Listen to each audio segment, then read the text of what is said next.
All right, good evening, everybody. Welcome to the Queen Anne's County Board of Education meeting for April 12th, 2023. Please join me in the Pledge of Allegiance. I pledge allegiance to the flag of the United States of America and to the republic for which it stands, one nation, under God, indivisible, with liberty and justice for all. All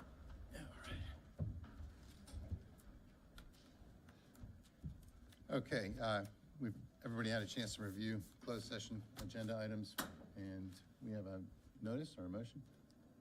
I'll make a motion to approve the agenda as submitted.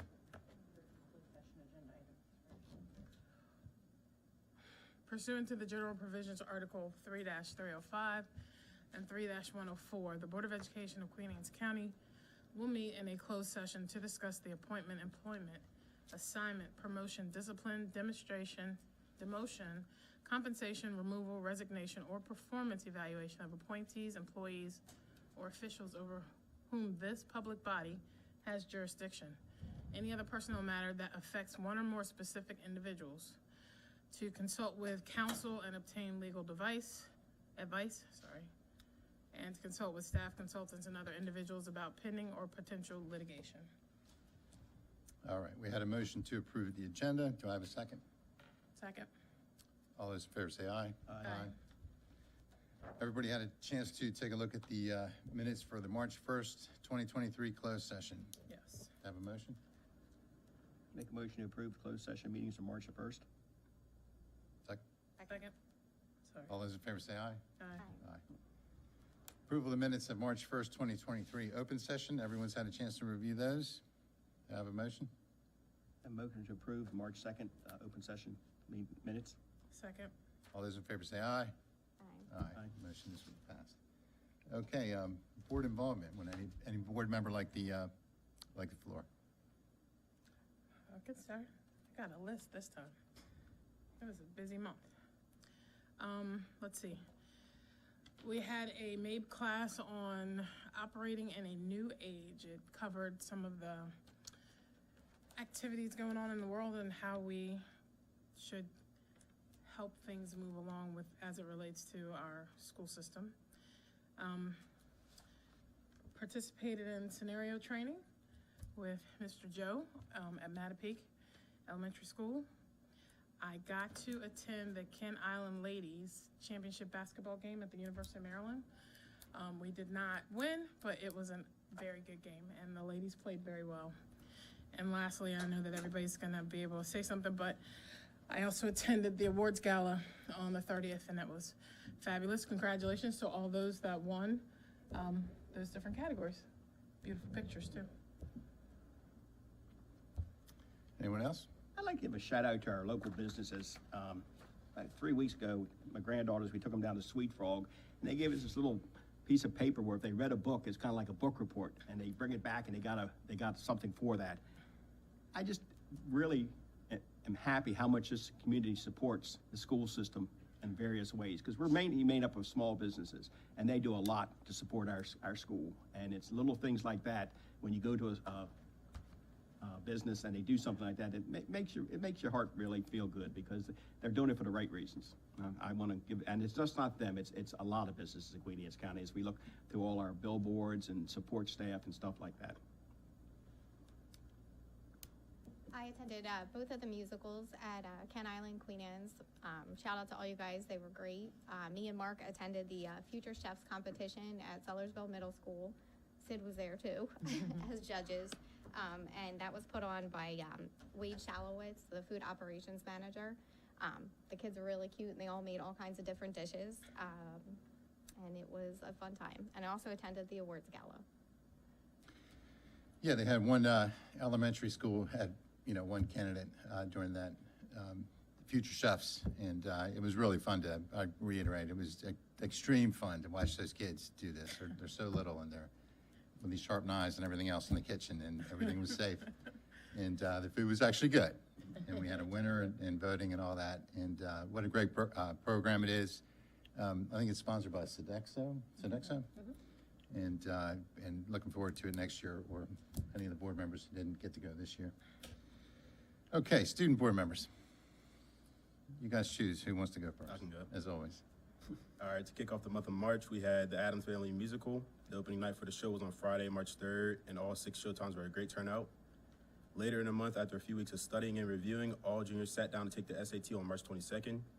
On March 23rd, we held our annual prom expo in the auditorium, where students, staff, friends, and family came out to enjoy the show filled with fun and laughter. March 29th marked the end of the quarter 3 grading period, and progress reports will be sent out this Friday, April 14th. Also on March 29th, we held a Life After High School and Job Fair night, where students and their parents could be informed about several topics regarding college and the application process.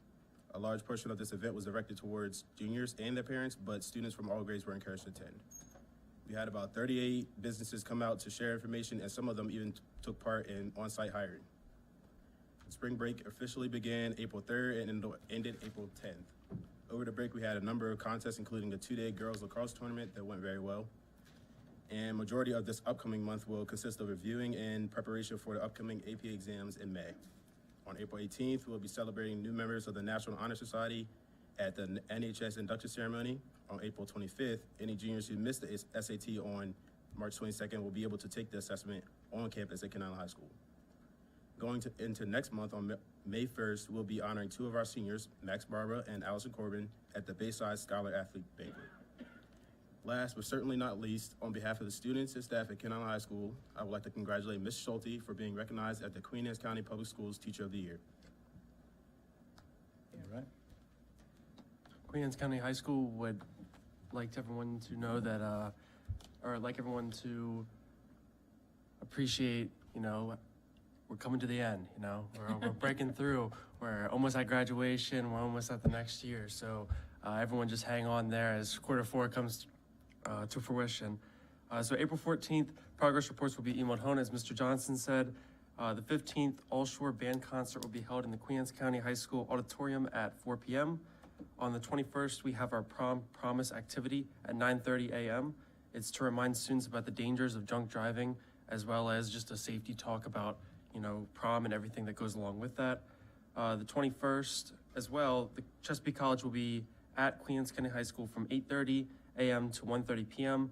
for registration for fall semester 2023. You will need a dual enrollment registration form completed, and you can find those in the office, in your email. The 22nd prom will be held at Prospect Bay at 7 p.m. with the theme of Great Gatsby. The 25th National Arts Honor Society inductions will happen at 5 p.m. in the cafeteria during a showcase event of K through 12 artwork called Art Scene. On the 25th, Interact Awards ceremony will be held at 4:30 in the cafeteria. On the 26th, there will be an interest meeting for a Young Explorers Club, and I believe that they're going to Europe over the next 2 years, so that's gonna be really interesting. On the 26th, the Queen Anne's County High School Talent Show will be held, sponsored by the class of 2024. On the 27th, there's a Career and College Signing Day at 1 to 2 p.m. in the lobby. And finally, from the 27th to the 30th, the band is traveling to Williamsburg, Virginia to perform. And there's also a $20 per sign for senior graduation signs. This is a PTA.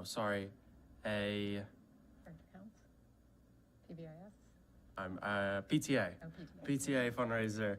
The payment is due April 26th, and orders can be placed to the order form on the newsletter for April. Thank you, Mr. Toole. All right, Dr. Sanders. Yes. Well, I feel like I have to echo the board members because the gala is just such a wonderful opportunity to recognize some of our amazing staff members. And so you can't really beat that night. It's just a wonderful opportunity. And I have to say both of the plays were amazing. I mean, both of them were extremely entertaining. The Addams Family, just the ability for the students to have that, the humor in that part of it was just amazing. So I really enjoyed both of them extremely well. So kudos, you can pass on kudos to your schools. Dr. Sprankle. Right. We're always waiting for it. Okay. Fun stuff.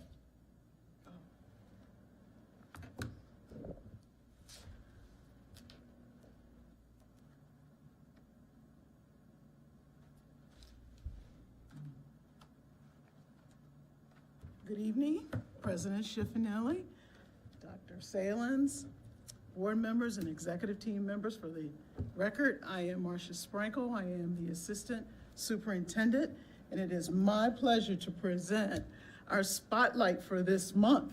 So I'm really excited, and I'm going to get going here. Starting with Graysonville Elementary School. Graysonville Elementary School celebrated St. Patrick's Day with outside events and an egg hunt, sponsored by the PE teacher and her team. The late Jamie Welch's birthday was celebrated on Pi Day, which happened to be on March 14th. Staff wore his favorite shirt, "Believe there is good in the world." I want to say that again. Believe there is good in the world. I think that needs to stand out. He is missed tremendously by all, but his legacy lives on at Graysonville Elementary School. So kudos to you, Mr. Welch. Next, we have Kent Island Elementary School. Lots happened last month at Kent Island Elementary School. They had the father figure dance, daughter dance, basket bingo, which is a great event that happens at schools. Students and parents and families walk away with these big baskets full of goodies. So it's an exciting time when we have basket bingo at our schools. And the school participated in the Read Across America Week. So kudos to Kent Island Elementary School. Next up, we have Mattapique Elementary School. Mattapique Elementary School's PTA sponsored a family game night. As you can see there, they had a packed house. Second graders researched famous African Americans, which is great. And the STEM Science Fair was a huge success with over 90 projects submitted. Congratulations to our Mattapique Elementary School students for those 90 projects that were submitted. That's a lot of projects. Next, we want to recognize Miss Betsy Babylon, the music teacher at Sutlersville Middle School, with Principal Rob Watkins, who were honored at the 2023 Maryland Music Educators Association statewide awards for excellence at their annual conference in Baltimore for supporting the arts. So congratulations to Ms. Babylon as well as Mr. Watkins. Next up, we have Kent Island High School. Mr. Hazy's AP Environmental Science class enjoyed making environmentally friendly, sustainable food during class. The Women in Engineering Club went to Centerville and worked with a Boys Scouts troop.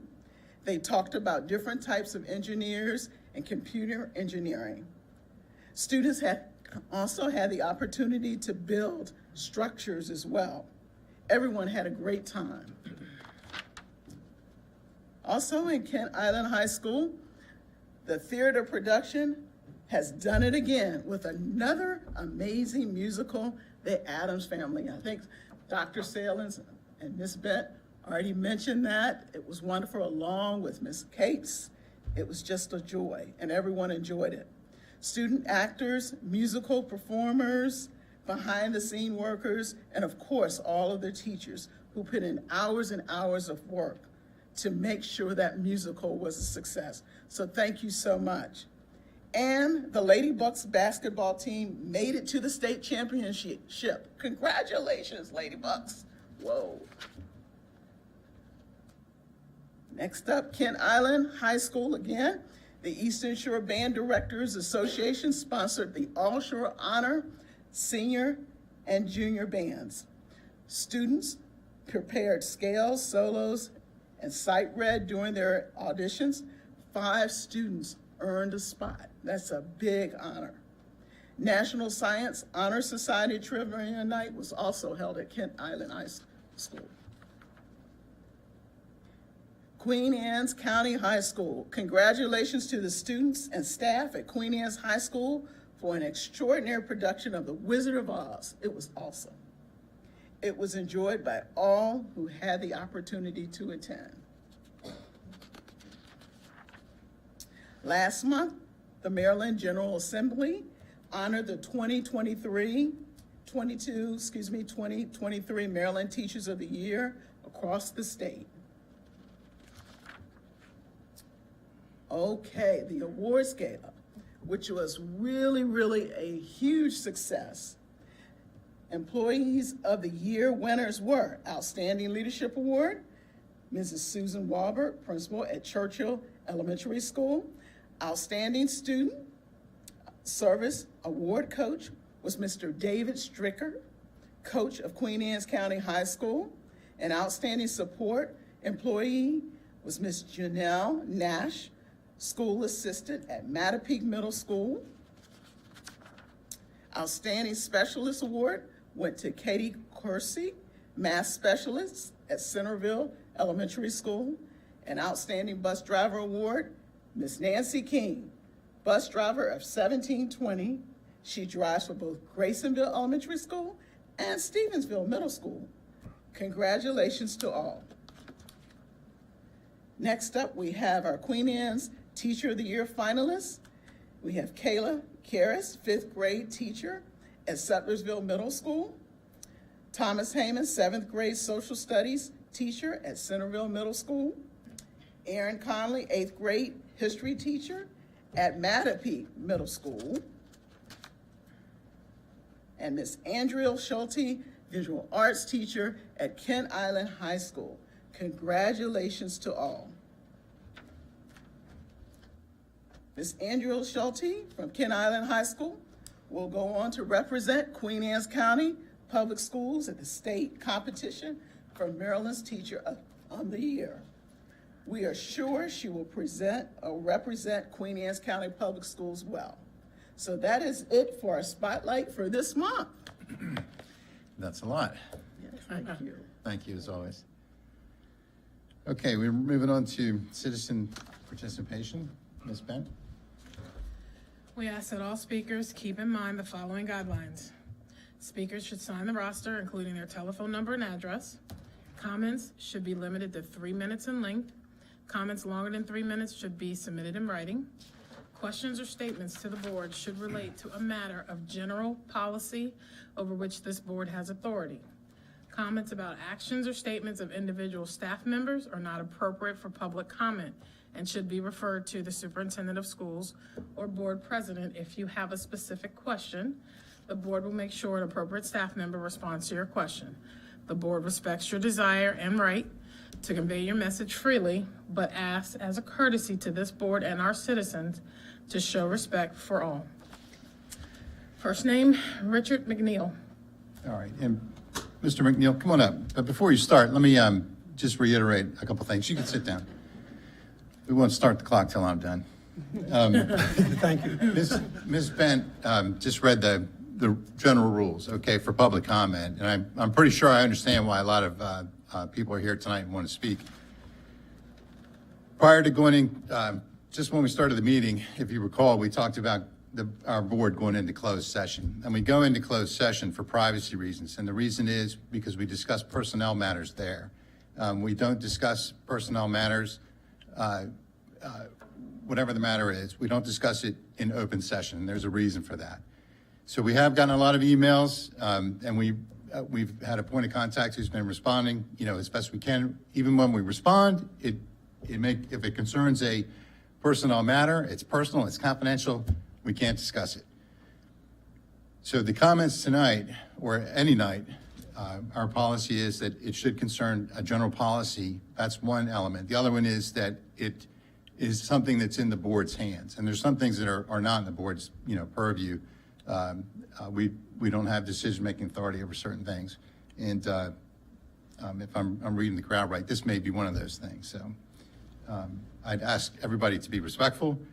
Please don't address remarks to a specific employee or about a specific employee. If it's a general statement, that's fine. Thank you for your patience. Okay. Go ahead, My name is Richard McNeil. I live in Centerville on White Marsh Road. And I'm here representing the retired school personnel. I ran for election again, so I'm 2 more years out. So All right. some of you might retire and take over for me. So At our March meeting, I want to let everybody know that we had a representative from Retirement First and Blue Cross and Blue Shield to answer questions and concerns about our health policy. And that resulted in some really good conversations. And mostly what it was, we were used to having to use a card and a supplement card for the insurance. And then in January, when we went over, it went to just one card. And that created a lot of confusion among our retirees and for some of the medical people that we were seeing.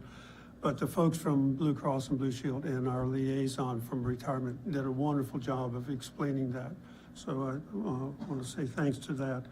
From our organization, we want to also say thanks to, or congratulations to Dr. Salen for Superintendent of the Year.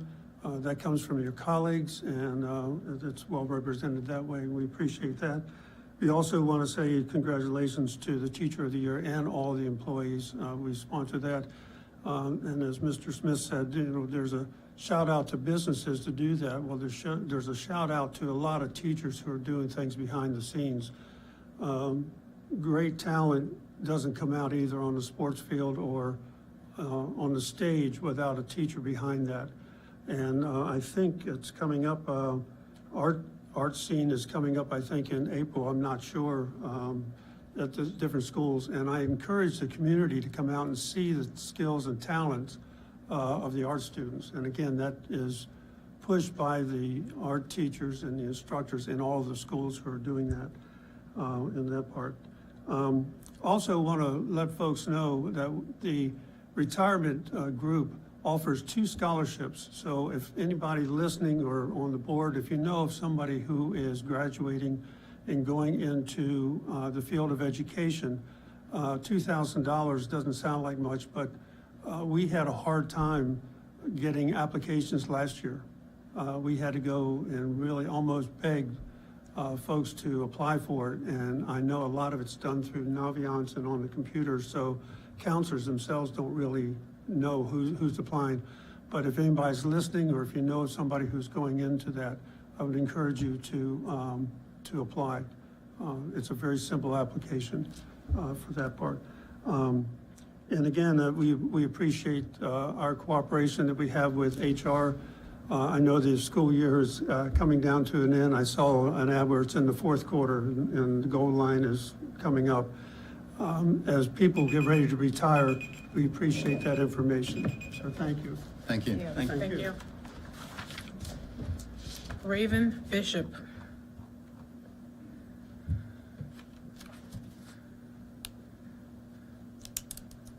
I have to push anything. No, ma'am. After you state your name and address, I'll start it for you. Raven Bishop, Churchill. I'm here today to express concerns about revisions to Policy 607. The revisions in that policy rather conspicuously remove multicultural education.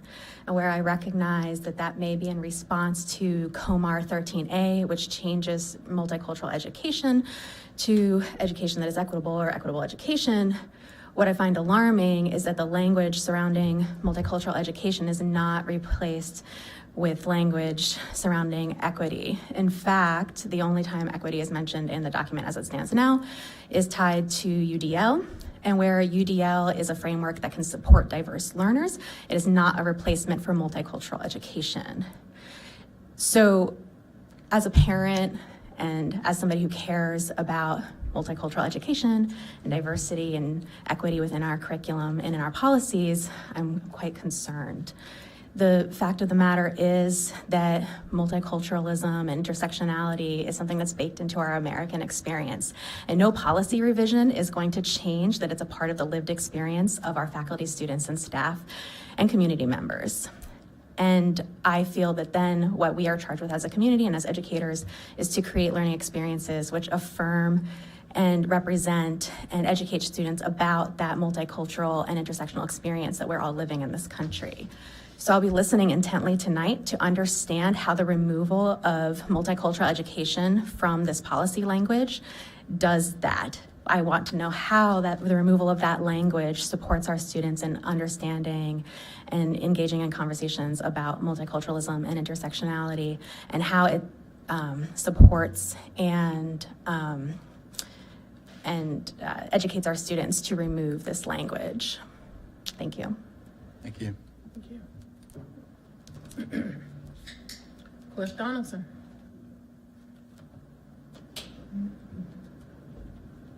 Hello.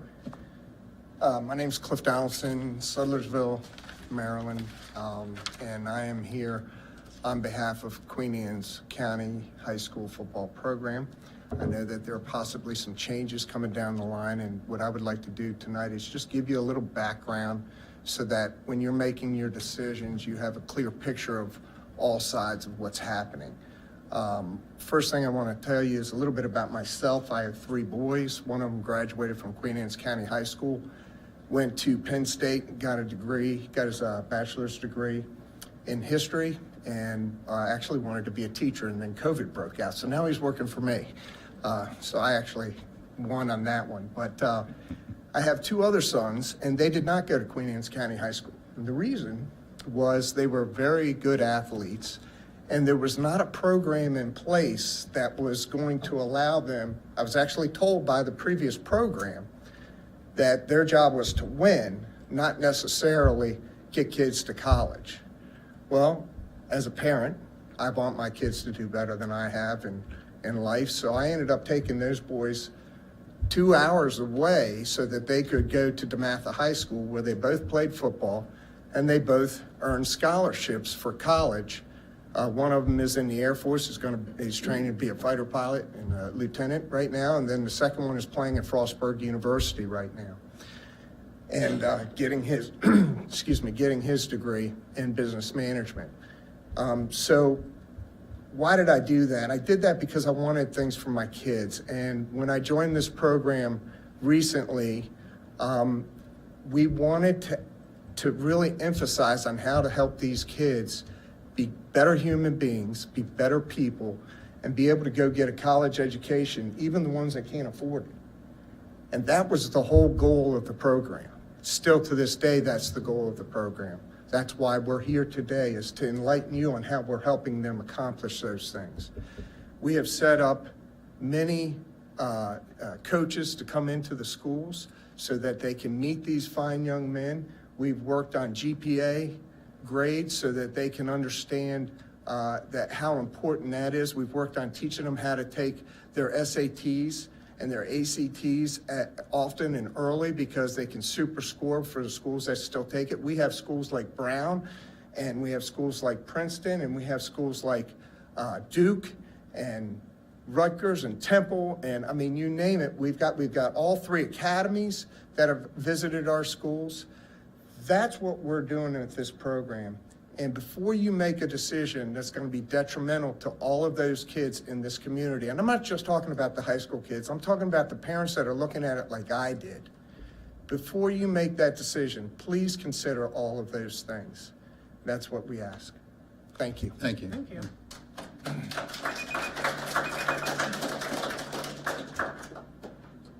Malone Grace.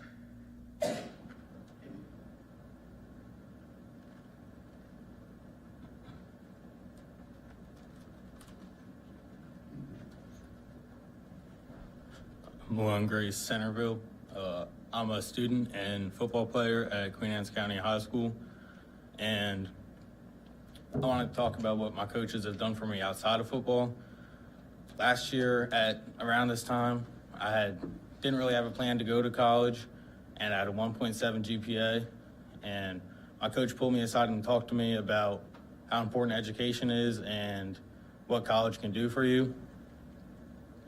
And I now have a 4.0 GPA, I'm going on college visits, looking at colleges, going to college football camps, and hoping to do something with that. And I wouldn't be doing any of that right now if my coach hadn't talked to me about it and helped me through that. All right, thank you. All right, thank you.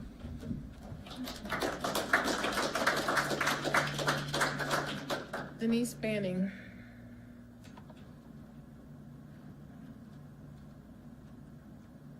Good evening. Good evening. My name is Denise Banning. I'm also with Queen Anne's County High School football. I have 2 students in the school. My son is going to be a senior next year. I have a lot of details, which I've sent everyone the emails, you know, and which I won't go into as we discussed. But I did want to piggyback on what was said already. This is so much more than a football team. You know, the opportunities that this program has been built to be is amazing. And it's all because of one person, you know, no names, whatever, but one person. This is so much more than these boys going out on the field. Our average, grade point average for the varsity team last year was 3.67. That's amazing. You know, amazing. They're out there 6 days a week playing. 3.67. Why? Because education is number one. You know, it's not football. Yeah, do we want a good program? Of course. But that's so, so important. The motto since joining this, you know, and learning with, playing with these coaches, and it's, let's make a difference. This is the exact words. We only have these kids for a few years. Let's see where they can go.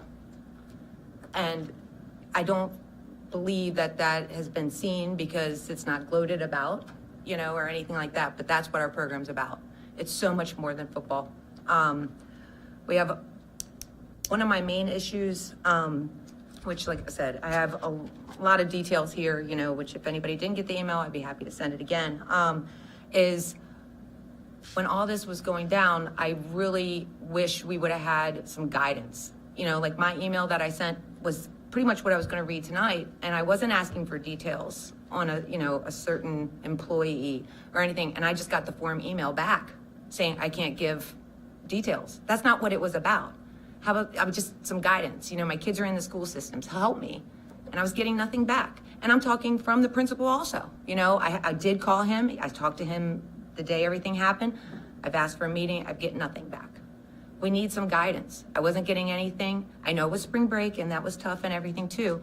But once I sent an email to the state board, I got a call today from someone at Queen Anne's County, you know, which was very helpful and helped me, you know, with this. We need some guidance. It's not fair. You know, thank goodness my kids have been in Queen Anne's County schools their whole life, and this is my first time here. I've never had to email a superintendent. You know, this is my first time, you know, and that's not fair. We have no support as, you know, as families and team, and they felt like they were dropped. Things like this were, I feel, or, you know, it's premeditated. The timing was premeditated. Our spring break was nothing but these boys being upset, and that's not fair. And we have a lot more questions, but if somebody can guide me of where I can get some answers, because I'm not getting them from a board, I'm not getting them from a principal. All right, thank you.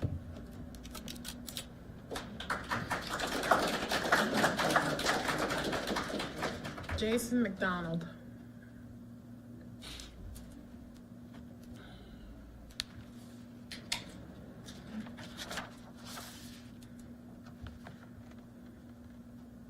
Yeah, either one. Good evening. My name's Jason McDonald. I represent Upper Queen Anne's County Youth Football Program as a whole. Every year we get the privilege to serve approximately 200 youth from surrounding elementary schools and middle schools in the Queen Anne's County High School District and the Kent Island High School District. Over the last year, we have forged a relationship with the Queen Anne's County High School Football Program. They have volunteered their time, not only the staff, but the players as well, to come down and mentor our youth. That would not have been done without the leadership that's currently at the football program. They are pushing their knowledge as professional coaches down to the youth level coaches to help us train these children better to become better football players and better student athletes as a whole. I have a very limited knowledge on the policies of hiring practices within the athletic department. The only knowledge I do have comes from a 2018-2019 version of an athletic handbook that's publicly accessible on the website. So while I do know that current educators and certified personnel have first dibs at all coaching opportunities. I would ask that in the event that we are allowed to get an emergency coaching staff, that with preference, we give the opportunity to the current staff in place. Thank you. Thank you. Kim Klein?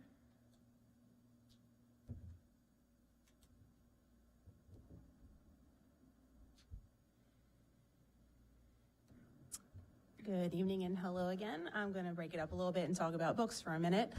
My name is Kim Klein and I reside at 200 Elm Street in Centerville, Maryland. I have 2 children that attend Kennard Elementary School, and I am talking about policy 620.1 and 620. The policy itself is titled Materials of Instruction, and these are classified as materials that support teaching and learning according to the policy itself.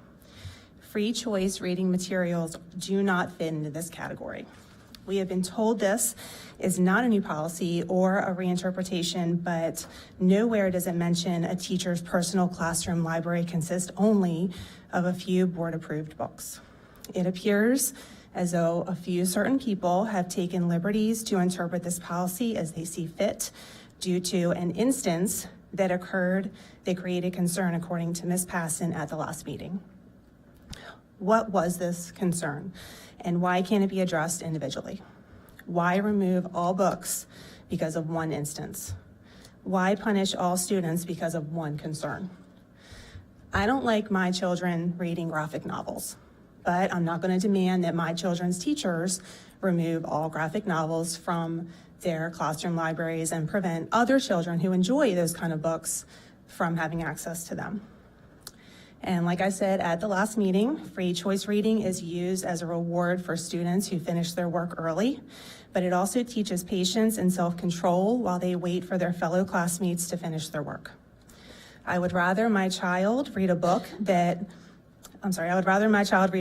be given busy work or be told to get on the computer to spare some time. Let them have an enjoyable brain break for a few minutes during the day. There is no way for teachers to instruct a portion of the class that have finished their work, so there needs to be other options, and allowing children to read a book of their choosing is the best choice.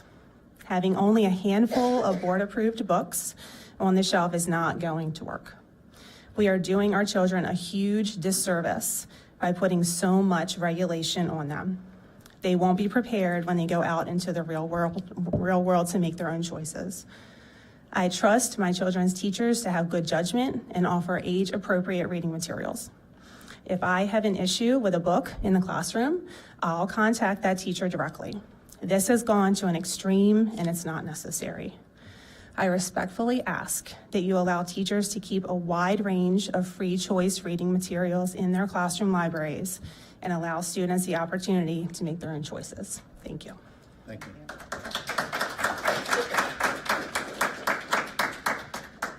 Victoria Navazio?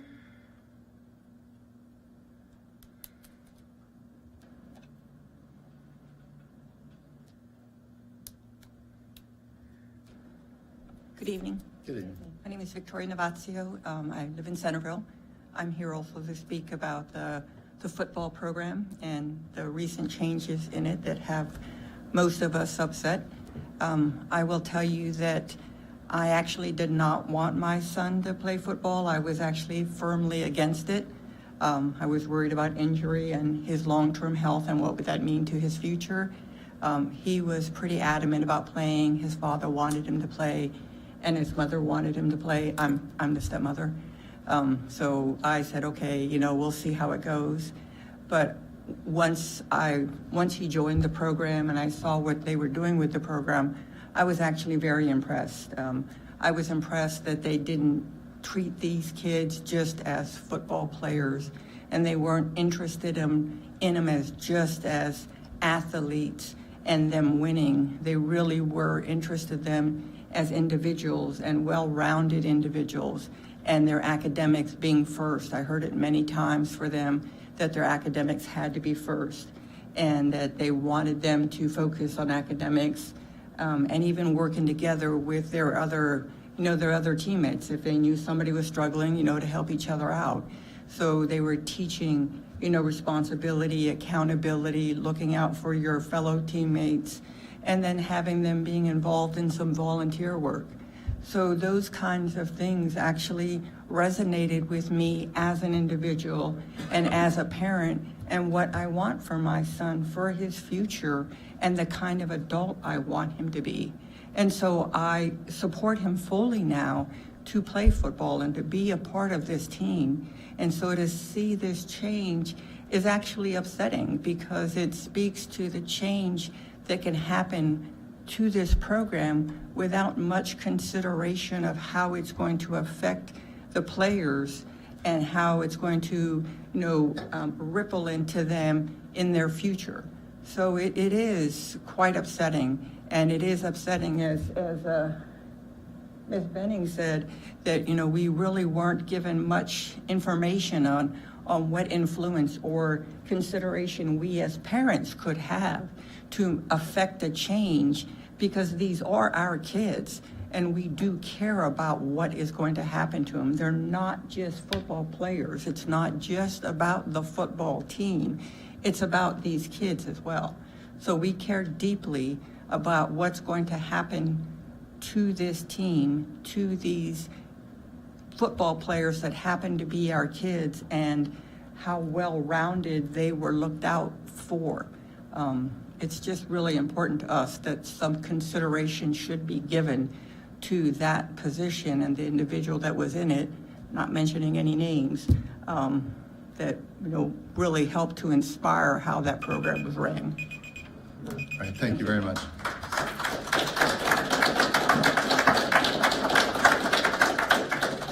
John Mayoral.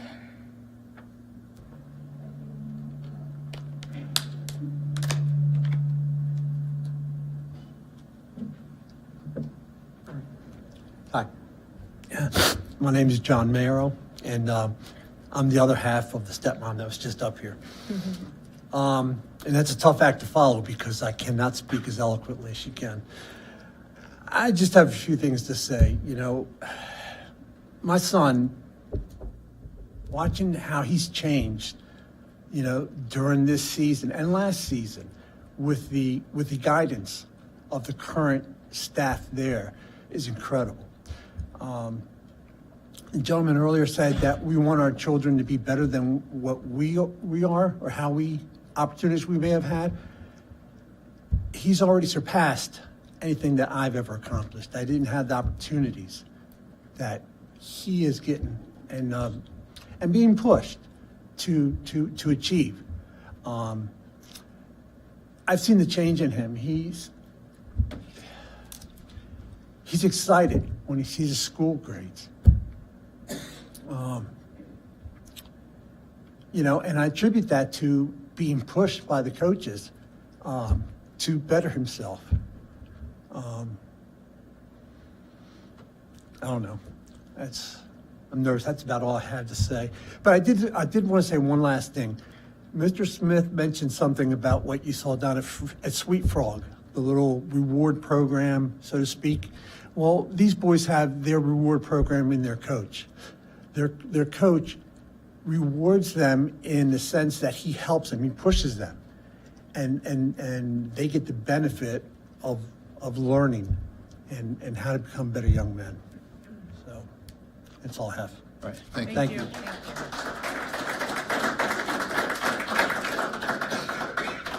Kimberly Molesky.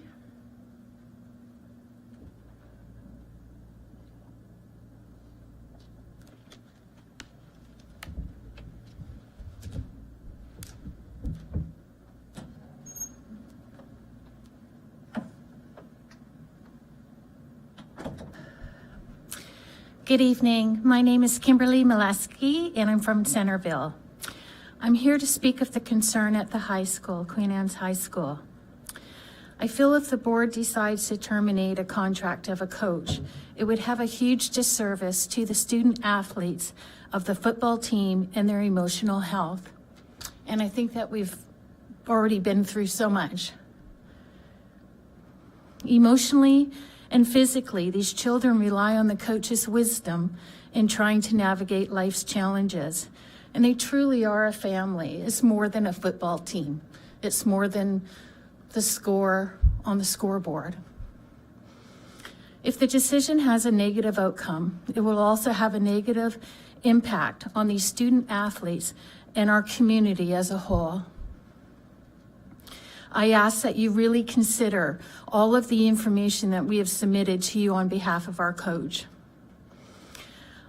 In closing, I would like to say that I am a little dissatisfied by the response that I have received.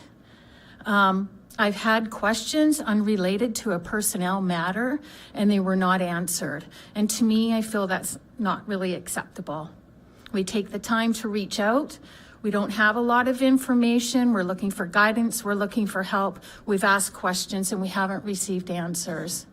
So I had hoped for more. I wanted to thank you for your time this evening, and thank you for listening to my comments. Thank you. Thank you.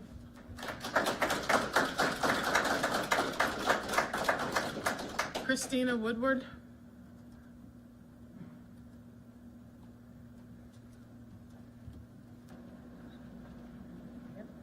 Either one.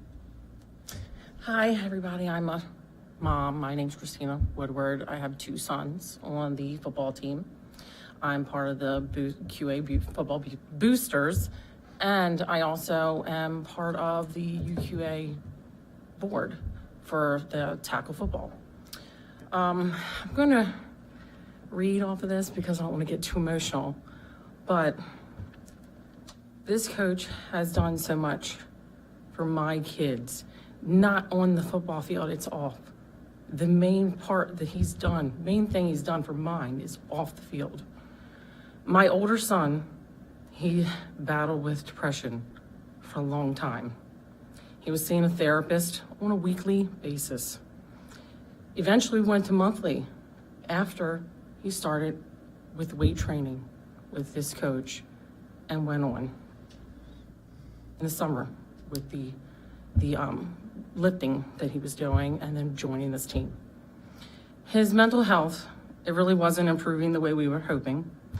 And we wanted him to leave his room. He wanted to get out of his room and not feel the way he was feeling. He didn't want to spend time with his friends. He didn't even want to come out and spend time with his family. His therapist encouraged him to join programs at the school, which he did in the winter of 21 with weightlifting. He has learned so much from this coach. My son's confidence in himself began to improve. He started to talk to new people, spending time with our family. He was leaving his room. This coach is the person who impacted him the most. He continually told him how well he was doing. He also encouraged him to come out to play on the actual football team. My son was hesitant at first with his lack of confidence in himself, but this coach convinced him enough, and he gave it a try. He joined the summer program, like I said, and my son eventually joined the football program. And because of that bond that he has made with this coach, it's continued to something he never knew he was missing in his life. I mean, it was something he wanted. He just didn't know he wanted it. He's now part of this team, this family at the football program. He's learned what it feels like during the highs with them and during the lows. He is not a shell of himself anymore. We have our son back because of this coach and the program that he's developed. My son smiles and he's happy again. He's happy to be there with this team. And not only that, my other son, the younger one, he's had some issues from an injury during one of the games this year, where our doctors and emergency rooms failed. This coach stepped up and he helped us find a therapist who found out what was truly wrong with him, and he's now getting treatment. This coach, he doesn't just stay on the field. He's with us all year long. All right, And I thank hope you you. take that into consideration. Thank you.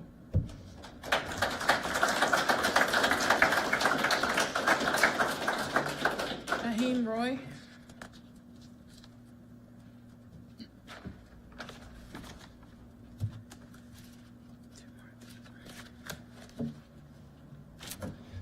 My name is Jaheen Roy. I'm a junior at Queen Anne's County High School, and I'm here to talk about the coach's situation.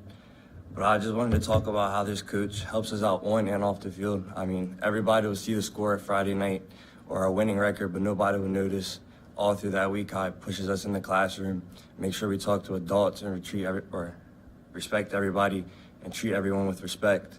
Things like yes, saying yes instead of yeah, or nah, saying no, yes sir, stuff like that. Also helping with GPA in the classrooms. I know a lot of players struggled with grades and GPA going into the seasons, but with him being around, helping us all the way through the year, he's not just a football coach, he's more of a family type person to us, where he's with us all through the year, helping no matter what. And I would also like to talk about how he helps us with the next level. I know me personally, I'm being heavily recruited right now. I have 7 full-ride Division I offers, but also there's 4 seniors. Out of the 4 seniors that wanted to play football, all 4 seniors made it to the next level with help from Coach Al. And he makes this program more of a family, not just a football coach. It's not like we see him during football season and we'll never see him again. He's here for us all year round, no matter what's going on. And then I also wanted to talk about how right now there's a lot going on with recruiting, and this is the biggest time for all high school athletes to be recruited, especially with the class of 2024. I know there's 3 schools waiting just to see how this situation blows over, to meet with our players and coaches. So I was wondering how that would work out, and also how much attention he brings to the school for everybody. He'll get people from JUCO to Division I, no matter where you fit. And it's constant help, but also on the field, he'll always make us a better player, stronger, things like that. Thank you. All right, thank you. George Harrison.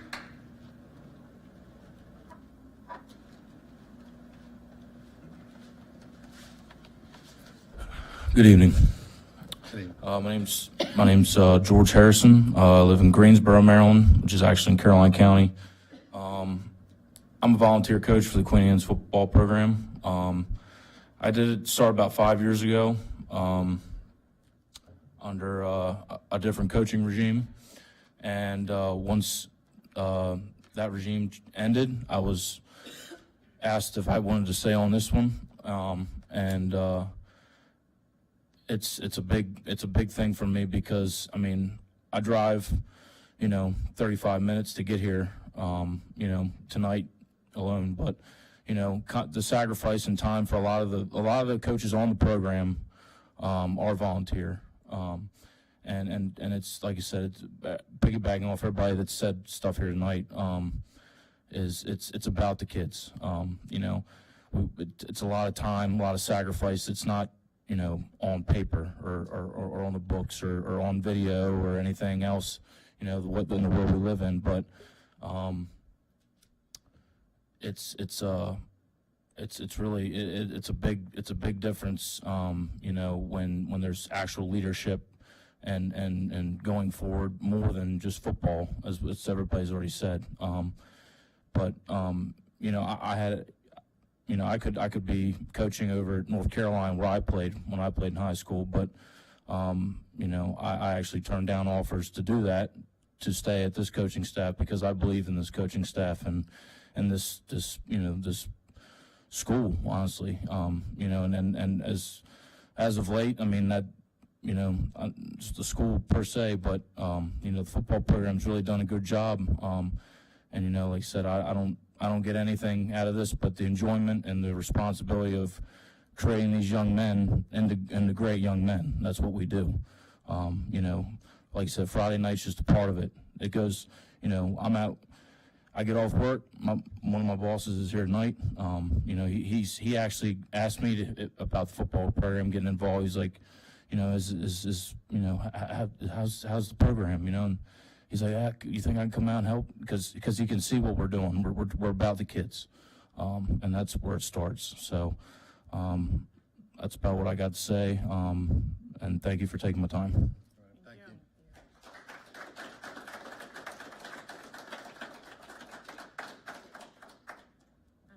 butcher this last name. First name is Chad. I apologize. German names are like that.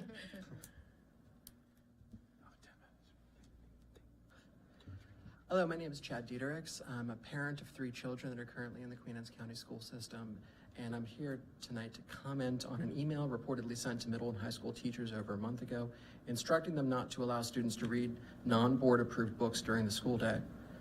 There are also unconfirmed reports of investigations into some classroom bookshelves in an attempt to catalog and potentially police the content of classroom libraries. It is disturbing to hear that anyone associated with the Queen Anne's County school system would be taking any actions with the intent of discouraging independent free reading in any way. If these accounts are inaccurate, that would be a great relief. But either way, it should be noted that teachers have always been allowed to have bookshelves stocked with various books for independent reading. Independent reading at a young age leads to a lifetime love of reading.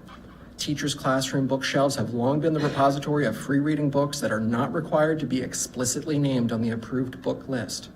Policy 620 and 620.1 refer only to instructional content, nothing more. Free choice reading options are not instructional content and so therefore should not fall under this policy.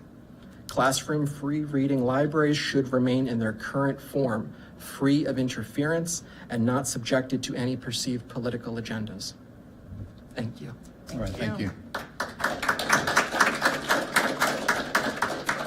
It was the last on our list. Okay. All right, that's it for public comment. Is there anyone else that was not signed up or that was signed up and didn't get a chance to speak? All right.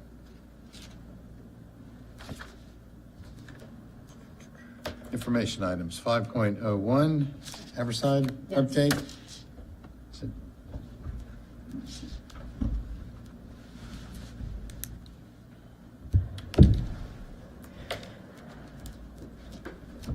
Good evening, President Schiffinelli, Dr. Salins, board members, executive team. My name is Jane Towers. I'm here tonight with Stuart Sutley. He is the partner at Bolton Partners, and he's going to present an update for Everside for us. I'm going to pull up the PowerPoint now. Great. Good evening, everybody.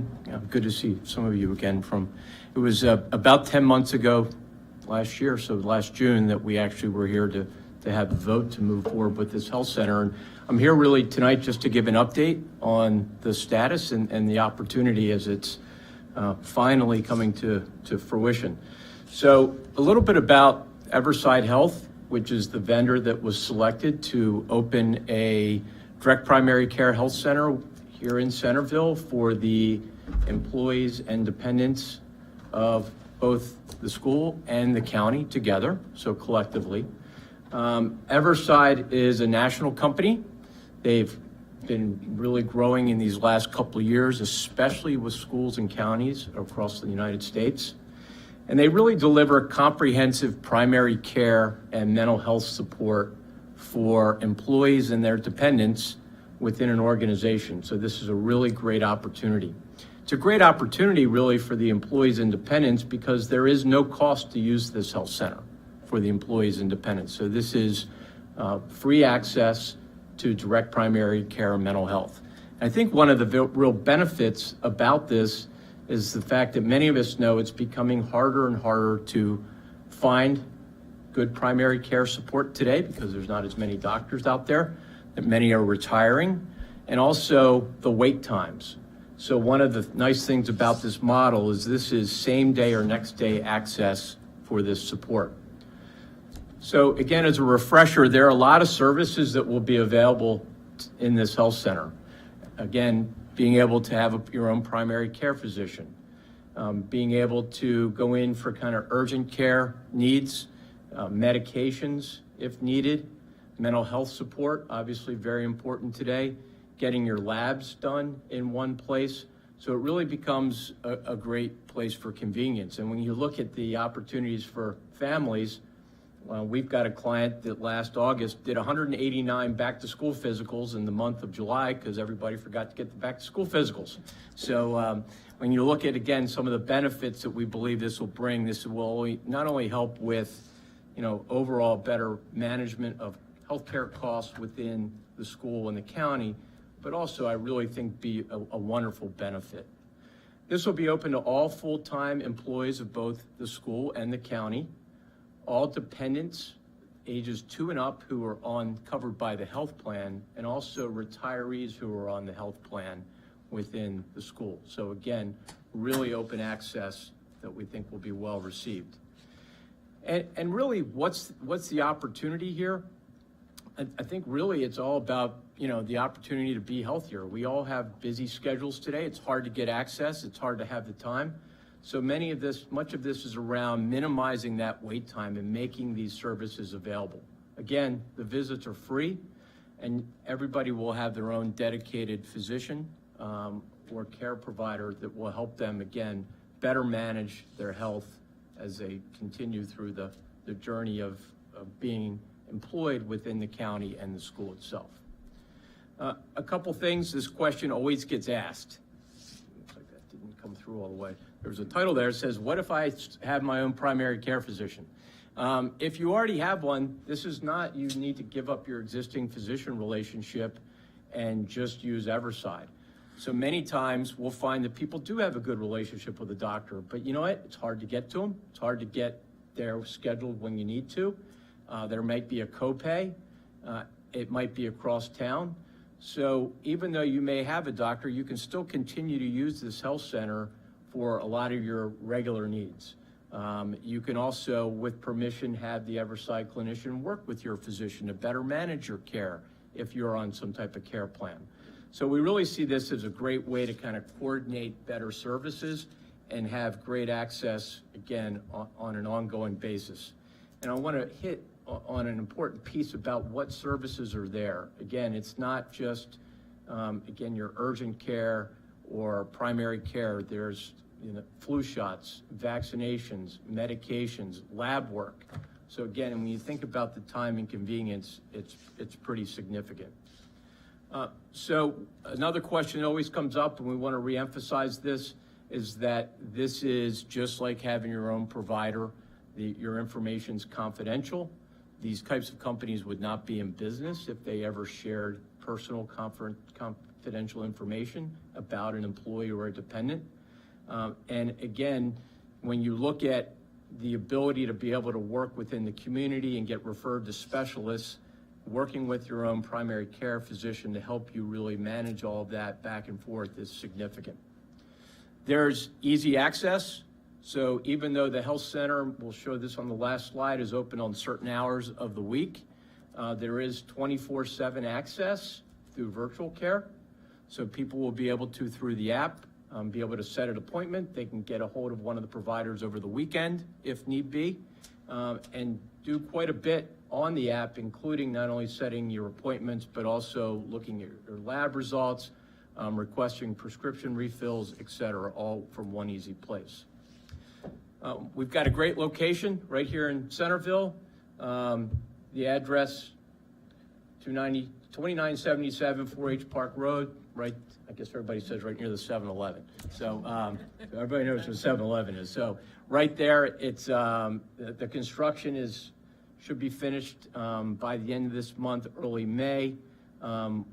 We are getting through some of the hiring process. Been a little challenging on the hiring. It is everywhere right now, but we've got really great first 2 hires to be staffing the center.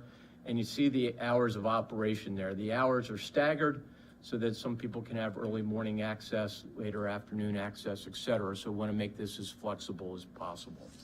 So finally, the goal is that this will be, up and running really as the new school year begins.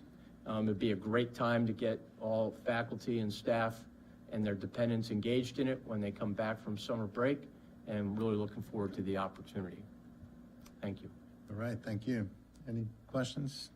How can our retirees find, because we have them retiring in the southern states, Florida and some other ones, how they find other locations? Because even if you're traveling as an employee, you can stop by one of these areas. Is there on that app, does that tell you where they are and things like that? Yes, sir. So good question. So one of the nice things about this vendor that we're working with is they do have hundreds of locations across the country and expanding, and you can go to any one of their facilities. So for example, they have one in outside of Fort Lauderdale. So somebody's retired down there, they can go in and actually there is a location finder and you can find the one closest to you. And then they'll have a record that you are a member attributed to Everside, and you can go access it through that. There's also a call-in line, sir. So there's also a phone number to call. If somebody doesn't want to use the apps, not comfortable with it, they can call and also get assistance. I think it was somewhere, it might be in your presentation, there's 385 locations in 34 states. So I'm assuming it's a East Coast thing, or is that? The vast majority are on the East Coast, although they've got a good presence in Colorado and a couple of states. But their biggest growth right now is basically Pennsylvania down through the Carolinas and into Florida is where they're seeing the significant growth. Great, no, I think it's awesome. We're very excited. Thank you. Very excited. And Dr. Stalins, from all of us at Bolton, again, congratulations on your award. Thank you What a very better much. thing than to have a new health center, and we've got the best superintendent in the state, so it's a great thing. So, thank you very much. Thank you. Thank you. Very nice. Excuse me, do you guys mind if we could dismiss the? Oh, no, anybody. please yeah, do, feel- feel- anytime. feel- Go right ahead. Oh, thank you for that. That's very polite. Thank you. All right, have a good night.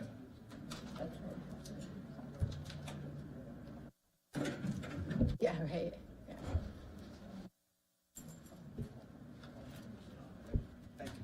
See you. You're right, I should go in there. There go all our cookies and cokes. Yeah. I can put it right here. I have it on here. Grab them, man. You grab some. Hey, grab them all. We're not gonna, Eat them, go right ahead. I'm we don't serious. need them. You can take them, really. They're good. You're too courteous. Right?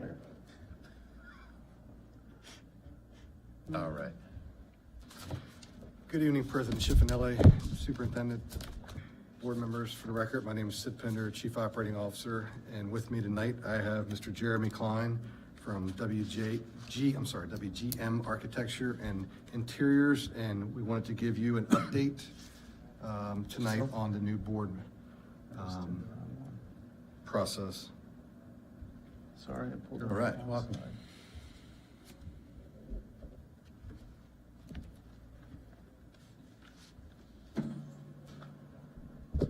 We've done a number of public meetings. I just pulled up the wrong one. So here we go. All right. Well, thank you for having us back today. Again, we've done this every couple of months with you to give you an update on what's going on with the new central office building for the Board of Education. So since we last met right at the beginning of February, we've hit a couple of important milestones. We had a Board of Appeals meeting in early February. We had an informational meeting with the Planning Commission, Centerville Planning Commission, in mid-March, and I'm going to most focus on what we showed that group and the feedback that we got from them.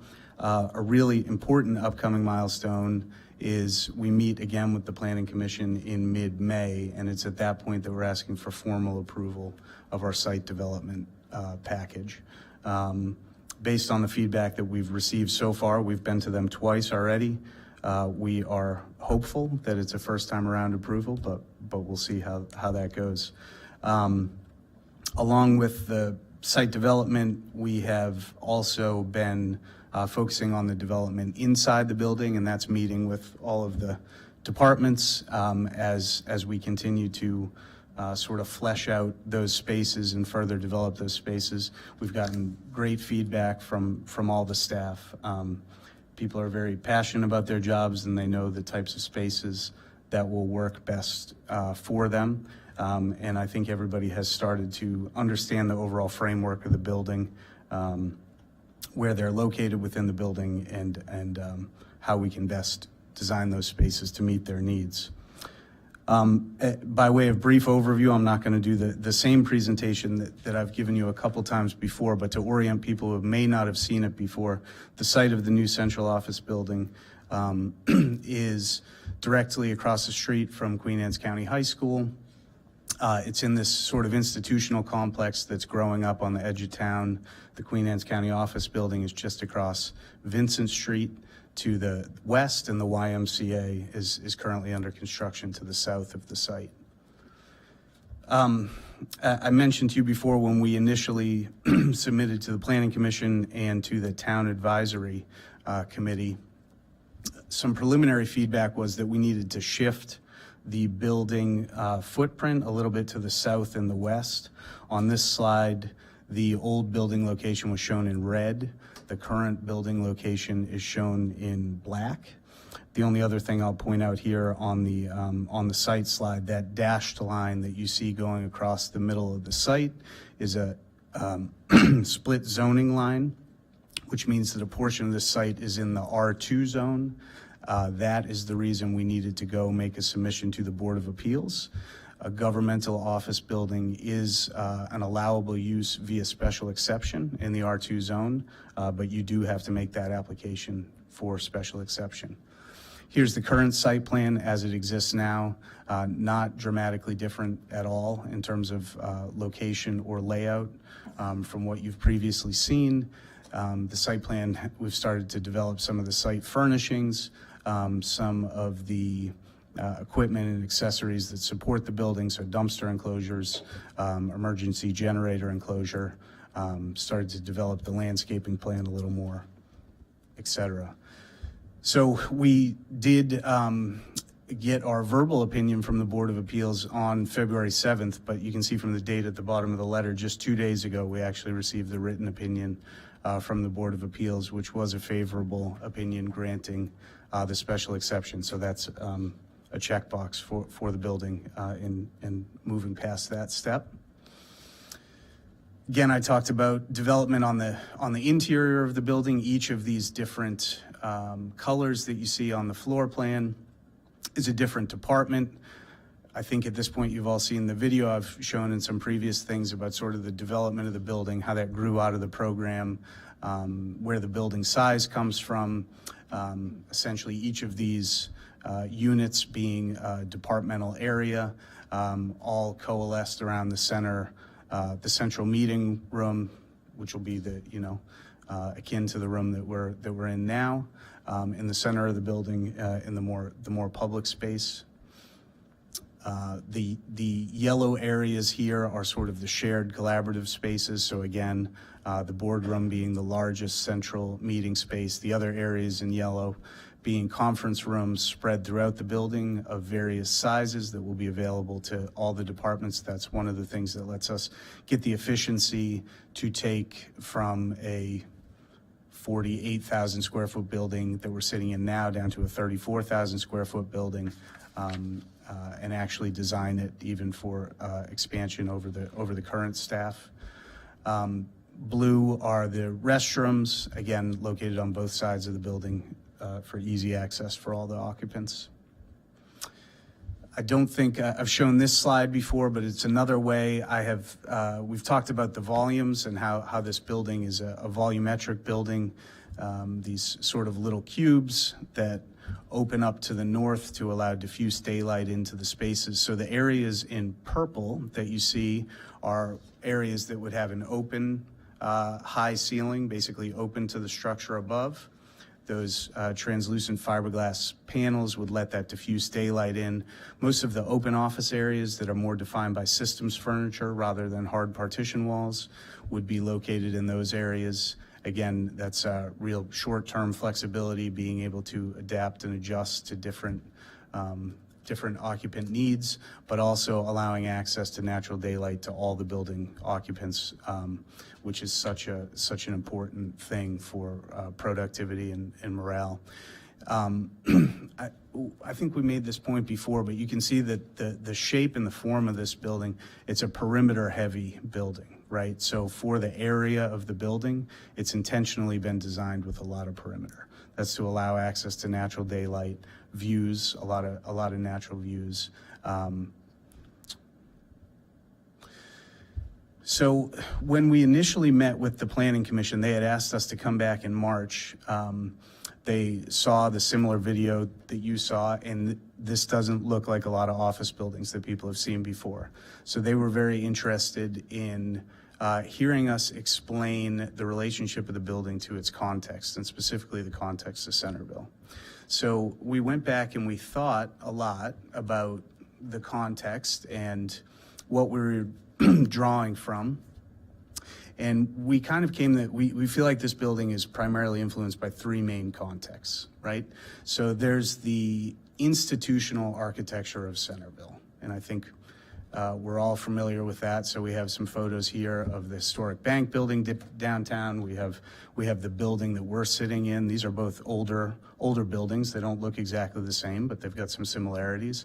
There are newer institutional buildings in Centerville, whether it's the Liberty Building from a few decades ago, or whether it's the very recently constructed District Court. So what's the common theme in these Centerville institutional buildings? It's red brick. It's red brick, and it's a real primacy of red brick on the facade. So the roof lines may be a little different. Some of the forms are more traditional than others, but institutional buildings in Centerville have a lot of red brick. Okay, then we have the second context, and that's our immediate site context. So these are the three immediate neighbors of our buildings. So there's Queen Anne's County High School, there is the county office building across the street, and there's the YMCA, which is under construction to the south.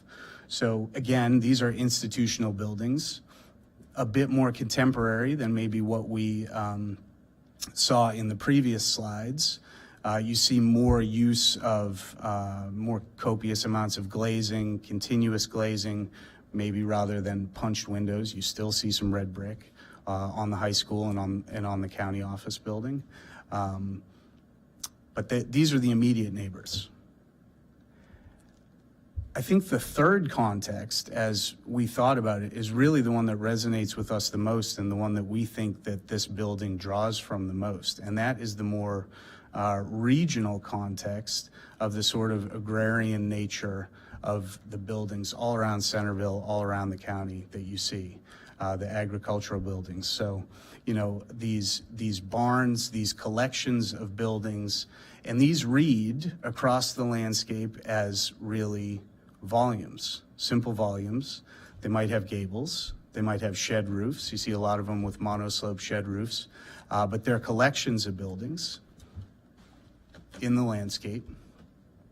A little more close-up view here. You know, from a material standpoint, a lot of standing seam metal roofs, and then the barns primarily with a kind of vertical siding. In this case, it's wood, and in many cases it's wood. It may be metal.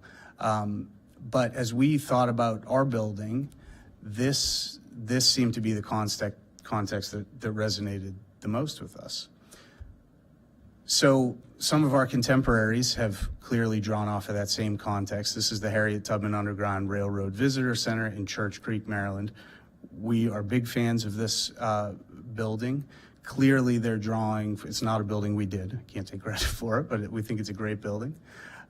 Clearly they're drawing off of the agrarian influence that's all around the area, but reinterpreting it in a different way. These are, you look at these across the landscape and these are barns, but the materiality, and certainly in this case, sort of the window arrangement, that's much more about the experience of that visitor center and the Underground Railroad, and not knowing exactly where you were and that feeling of unease.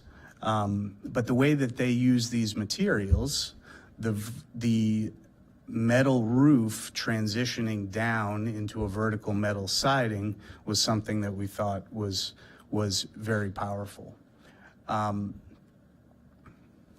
This, as we move into thinking more about our materials and how we develop the exterior design, we liked the idea of simplifying the material palette. And I'll show you back what we had at concept.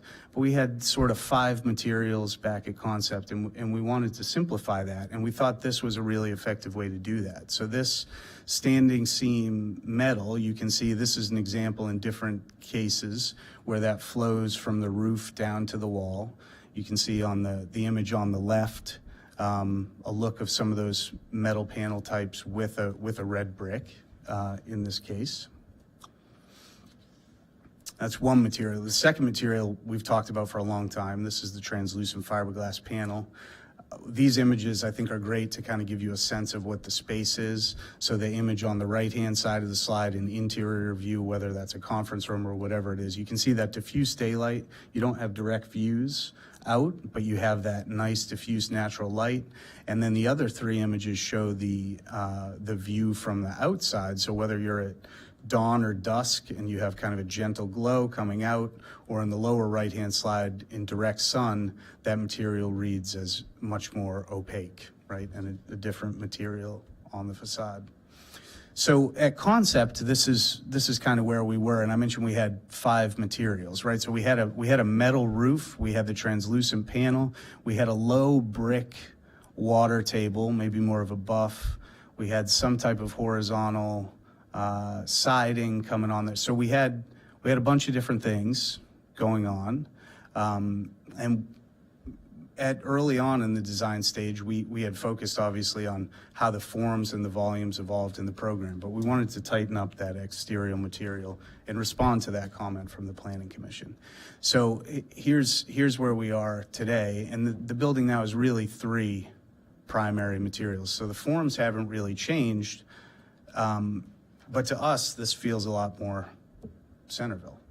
Now, we have, you can see now that the sort of primacy of the red brick has taken, a much higher importance on the facade. All those areas that were horizontal siding have now become the red brick. The water table grows up into those areas. The leftover areas on the facade, we've now taken that metal roof and wrapped it down just in a vertical thing, a little nod to the barns with a vertical siding. And the translucent panel is the part that really hasn't changed from what you've seen in the past.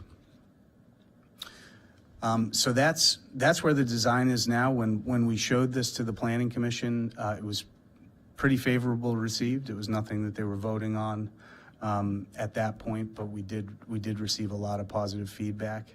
And again, we're hoping that leads to an approval in May. But that's the update of where we've been since you last saw us and where the project is going, and happy to take any questions. Looks great. Mr. Smith, you got any questions? In the numbers we have for a budget, do you still feel we're in that?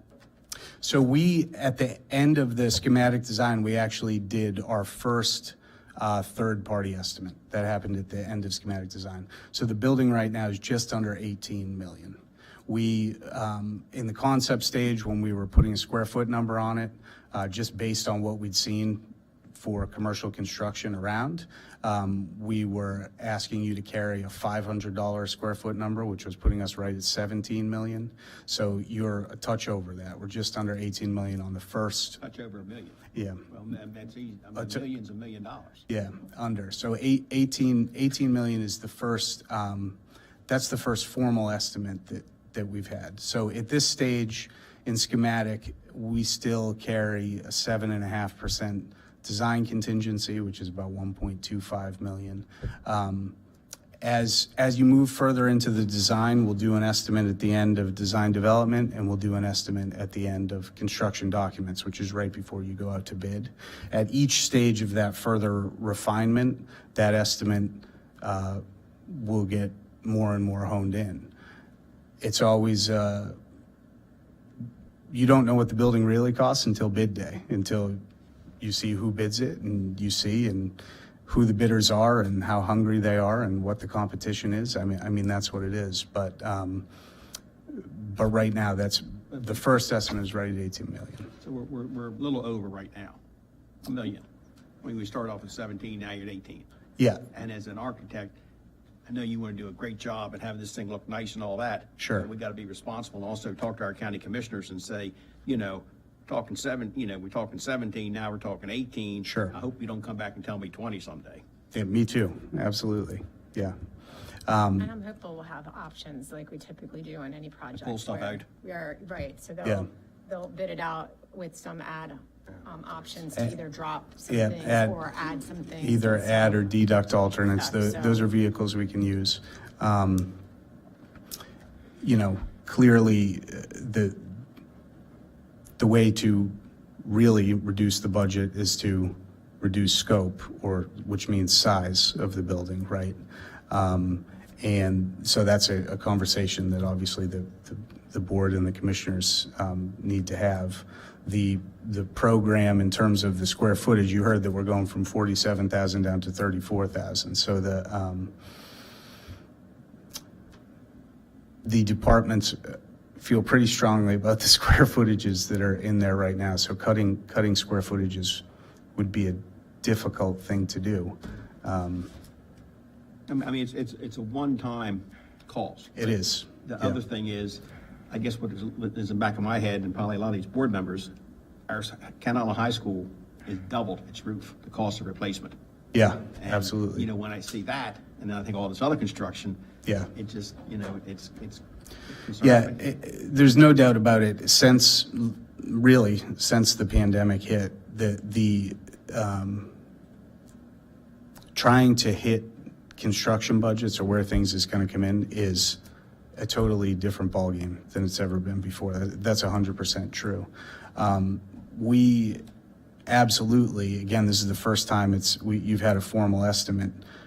It's certainly our intent, right, that cost is going to stay in that zone, and we feel good about the relationships we have with the cost estimator and sort of the validity of their numbers, as difficult as that is in today's market. Yeah.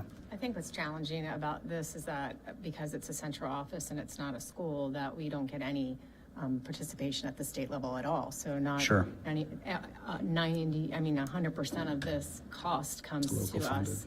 Outright, and tax rate where, in Queen Anne's County. Right, so if it's, with our schools, a certain percentage of that comes from the state, and, the IAC has now changed it where some of those soft costs, such as what we're engaged in right now, is included in that calculation. So that's probably the biggest challenge right now, is that 100% of that cost comes right to the county commissioners. Yep. Thank you, Jeremy. Thank you. All right, thanks.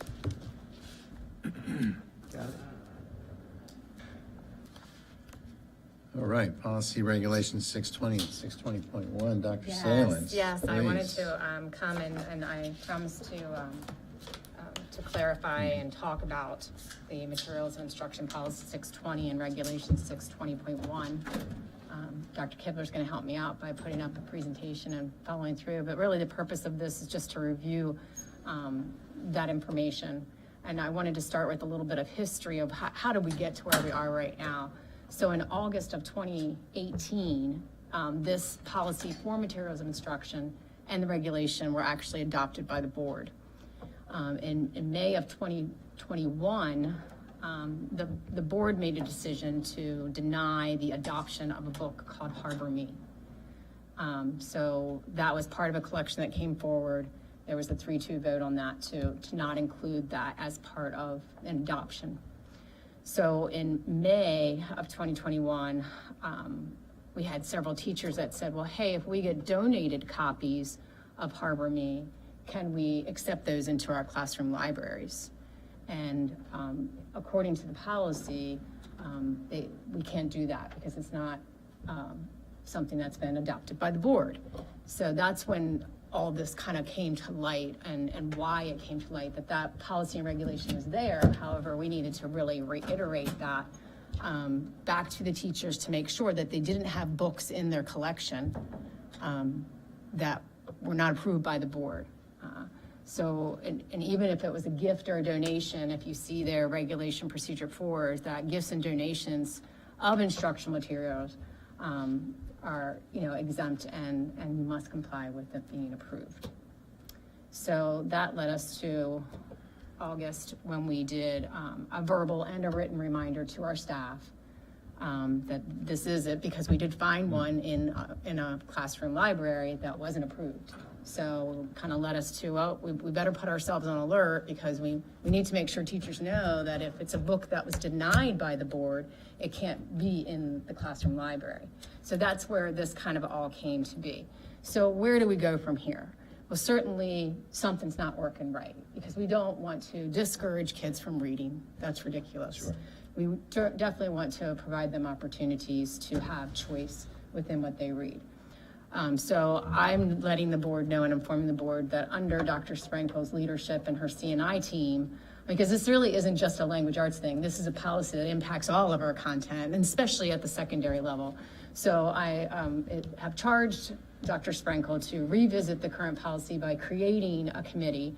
Those parents who have had concerns, if you'd like to participate and have a voice at the table, we welcome you to do that. You simply can reach out to Dr. Sprenkel or her assistant, who is also with us. Mrs. Andrews is here this evening. Reach out to either one of them if you'd like to participate. The charge will be to generate recommendations off of whatever findings. They're going to have to investigate. They're going to have to do some research. Often we look at other districts. What are other districts doing to address the same type of concerns? Because usually if there's a concern out there, it's not something that's just a concern to one district. Usually it's been, impacted in other districts. So they will be asked to generate recommendations, and that would be to either consider options for clarification within the policy and regulation that we have currently, or to identify a separate set of guidelines that would just be out, that would be clear guidelines for classroom libraries. So that will be their charge. And what we will do is Dr. Sprenkel will actually come back to the board after she has an opportunity to meet with the committee, do the committee work, and she'll come back with actually a result. Those recommendations won't come to the board. Those recommendations will come to the superintendent. Any changes to the policy or regulation, the policy would come for an approval of the board, just like it would any other time. The regulation is in my authority to change, but I would make it an informational item, as I always do, to inform the board if there's changes there. And obviously, if we add any type of guidelines, that would be an informational item for the board, but that will be their charge. And we hope that we could have this done in a timely fashion to kick off the new year, next school year, because it's going to take a little time. We want to make sure we give it the time it needs and deserves. But whatever recommendations, put them in place and have them ready to go for the start of the school year. So that's my update. Questions? Yes. Sure. So this policy is talking mostly about instructional material. Correct. From what I understand, what we're talking about, or the comments that keep coming up for addressing, are non-instructional material. This is stuff that you have in your library that is age appropriate for that classroom, that students are allowed to take and read if they are done with whatever it is they're done doing. Right. So, and this has been what the clarification's been, is that we don't have downtime during, it is expected that teachers at a high school English class or a high school biology class teach from bell to bell, that they don't have time where it's like choice read, where they sit down for 15 or 20 minutes and get to pick a book. And the books that are there are actually supplemental materials to your materials of instruction. So they really are, they're in the classroom to supplement what the teachers are doing, and that's why they have to be approved by the board. But not every child, yes, teachers are supposed to teach from end to end, and they are. But not every child is going to be engaged that entire time. And they should be. The expectation is that they are. You give I'm not trying to argue or be argumentative, No. but you give it an exam, right? And that exam, you've given 30 minutes to that class to take that exam.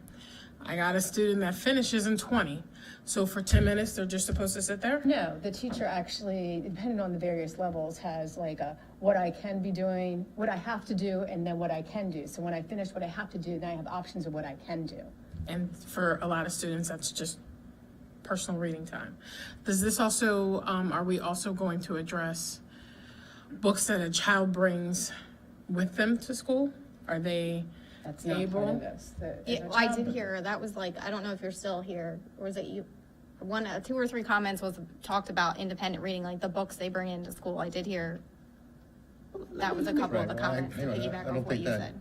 So the clear answer is that it doesn't So pertain that to doesn't apply to Right, absolutely not. If a At child's all. reading on the bus, some of our I can't read on the bus because of the motion sickness, but kids read on the bus, they read at Yes. lunchtime, they read as they're sitting before school, after school, waiting on a parent, whatever.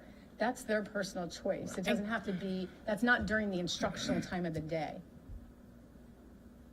But can they have that book if it's not an approved book by the board, if that's a personal book for That's a them to personal bring book in? they can have, but yeah, absolutely. Because I think that's part of the confusion, because not just a teacher's personal library, but I let my child read a book. Sure, And when they they're can read. done doing whatever they're doing if- and they have time, they're trying to read it, but it's not on that approved list, so now they're being told they As long as it's not during the can't. instructional time that's designated for students. If it's during the instructional time, then it's under the purview of our policy. That's it. So give us a chance to create a committee Gotcha. and give us a chance to do that. I mean, we can sit here and go back and forth all night, but And- according to our policy now, we're doing what our policy says. And so And- let's take a time to really look at the policy and let's hear from the committee, let them research it and give recommendations of whether we need to change the policy, do we need to change the regulation, do we need to do a separate guidelines just for classroom libraries? There's some options that we have here, but to let a committee do the work instead of just one person, making a flat decision without having the research Right. behind them to make a really good informed decision. So that's how So, we but got right here, now, though. as it stands right now, if you got That a is how we child got that brings a here. book from home, as long as It's it's not and during the instructional time, so not if, during as the I said, instructional time, they're on the bus or they're lunchtime, at lunchtime, bus, absolutely. right, they can read that Abs- book. Right. absolutely. I did it, Yeah. everybody should do it, Yeah. but, yeah. It's gonna Absolutely, be on and, this- I think we need to give our teachers a little credit too. I think we because, should.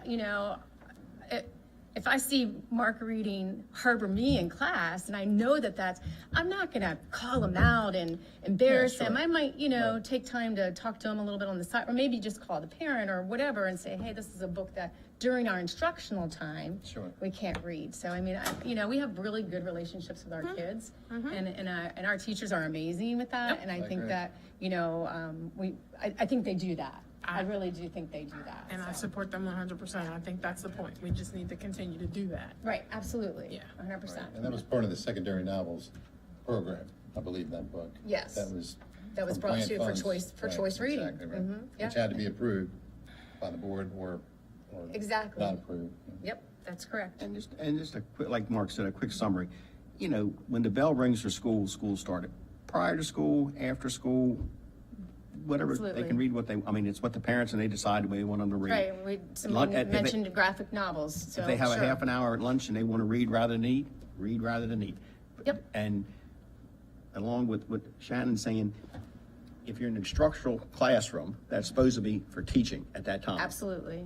I think there might be some, like you said, there's always an instance where something could change a little bit if they were Right. testing or doing something, but that's something probably needs to be more refined because this is in black and white, and we probably need to have a little bit more Right. I common agree. sense flexibility. Absolutely. And I think that can happen, because from the people I've talked to, it acts like it's cut and dry, but it's really not, it's It's just, really- right, I exactly. think we can Yeah. get through this, and I I think think we having can that too. committee would help. Absolutely, absolutely. Mhm. You're good? Okay, Up for it. very good, thank you, board. All right, any further questions or comments from the board? Student members, you got any comments?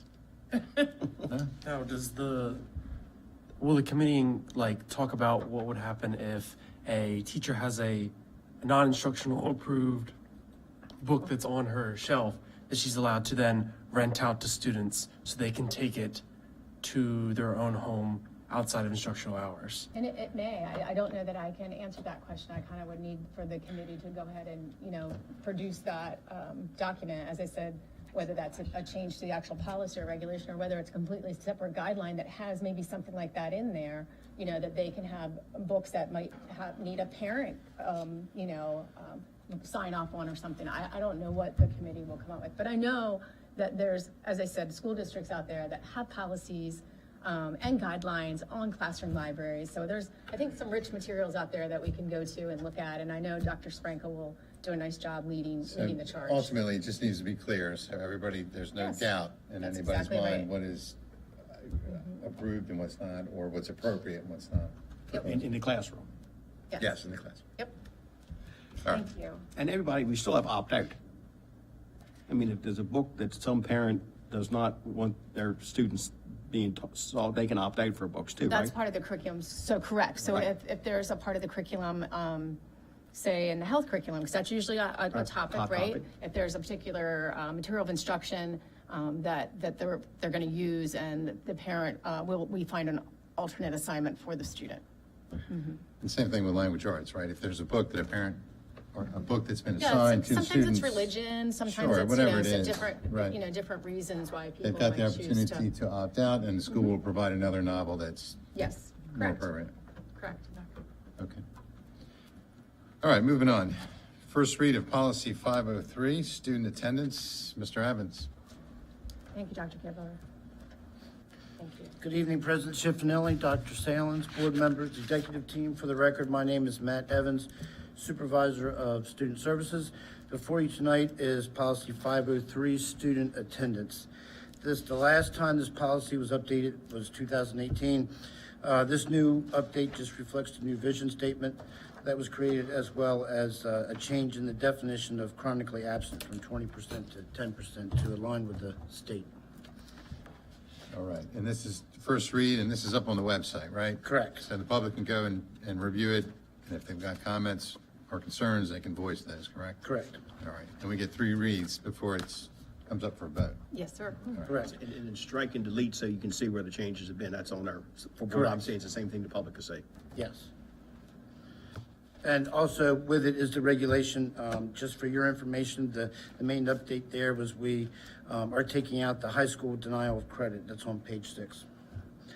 Ultimately, we felt it didn't apply at this time. All right, board, got any questions on that? Welcome back, Helen. Let's see. Oh, he And then actually- 501, Yeah, he yeah, actually you did just went the over. 04 and 05 Right, together. it went over the Oh, regulation as geez. well, correct? Yeah. All right. So first read policy 510, Mr. Evans. Policy 510, destruction of information. This was one of those one-line policies from 1993 that we needed to update. So it was really a complete rewrite, basically completely based off of the Maryland Student Records Manual, FERPA, and COMAR.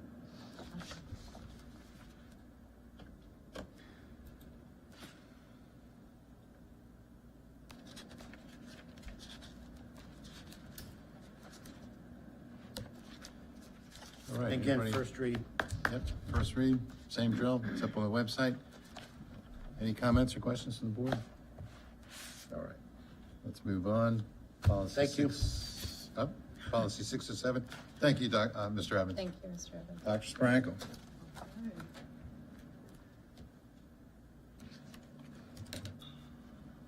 Evening again, President Schiffinelli, Dr. Salins, board members, executive team. For the record, I am Marcia Sprankle. I am the Assistant Superintendent. I bring before you tonight Policy 607. It's comprehensive curriculum management policy. This policy has had edits because of the fact back in December of 2018, the multicultural education that is multicultural was repealed. COMAR was repealed specifically. And so it was replaced with educational equity. And so multicultural has been pulled from education that is multicultural was actually repealed. I want to repeat myself again. Repealed and replaced with educational equity, okay? To make sure that our policy is aligned with COMAR that's been shifted at the State Department. So that's why those edits are there. So this is the first read. It's posted on the website. It's redlined. And also we welcome any kind of comments.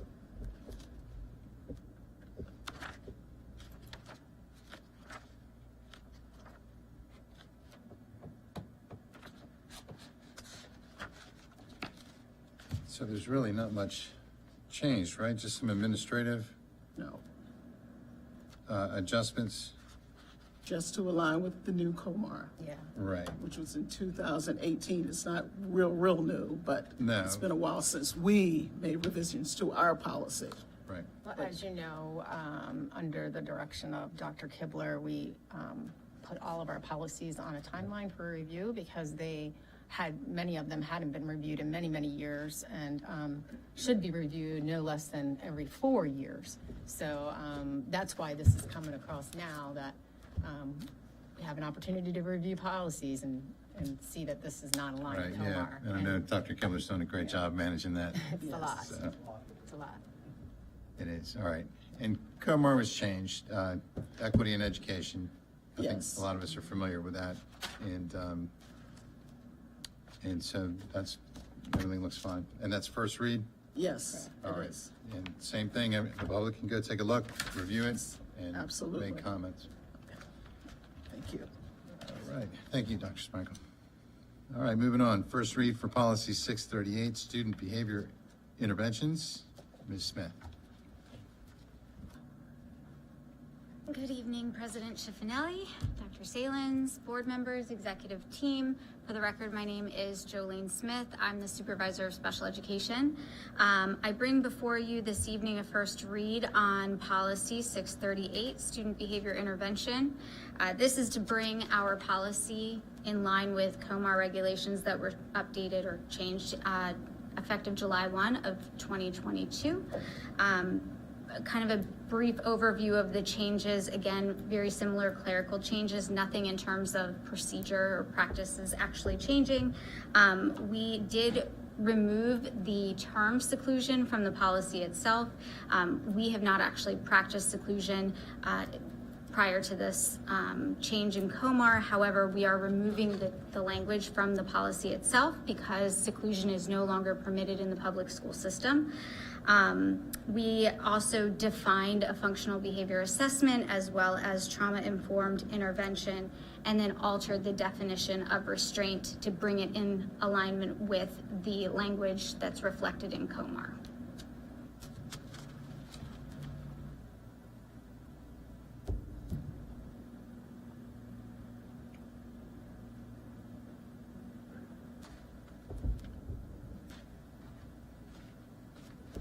All right, any questions, concerns?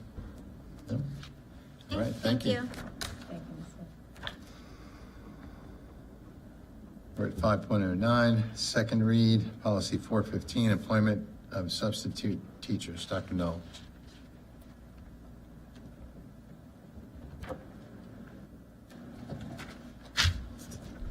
Good evening, Mr. President, Dr. Salins, members of the board and executive team. For the record, Michael Knoll, Director of Human Resources. I come before you tonight with this second reading of the update of Policy 415, our employment of substitute teachers. This is one of those policies that was a decade old and needed some revamping to modernize it with our current technology and onboarding all virtual. Those changes were made, posted for a month. We have no public comments at this time, so would like to come before you next month with a final read and board action proposal. All right, we'll see you then. Thank you.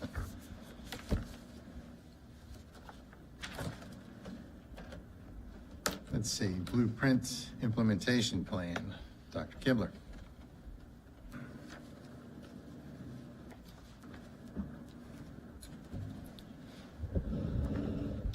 Good evening, Mr. Schiffinelli, Dr. Salins, board members and executive team. Dr. Kibler, Director of Accountability and Implementation.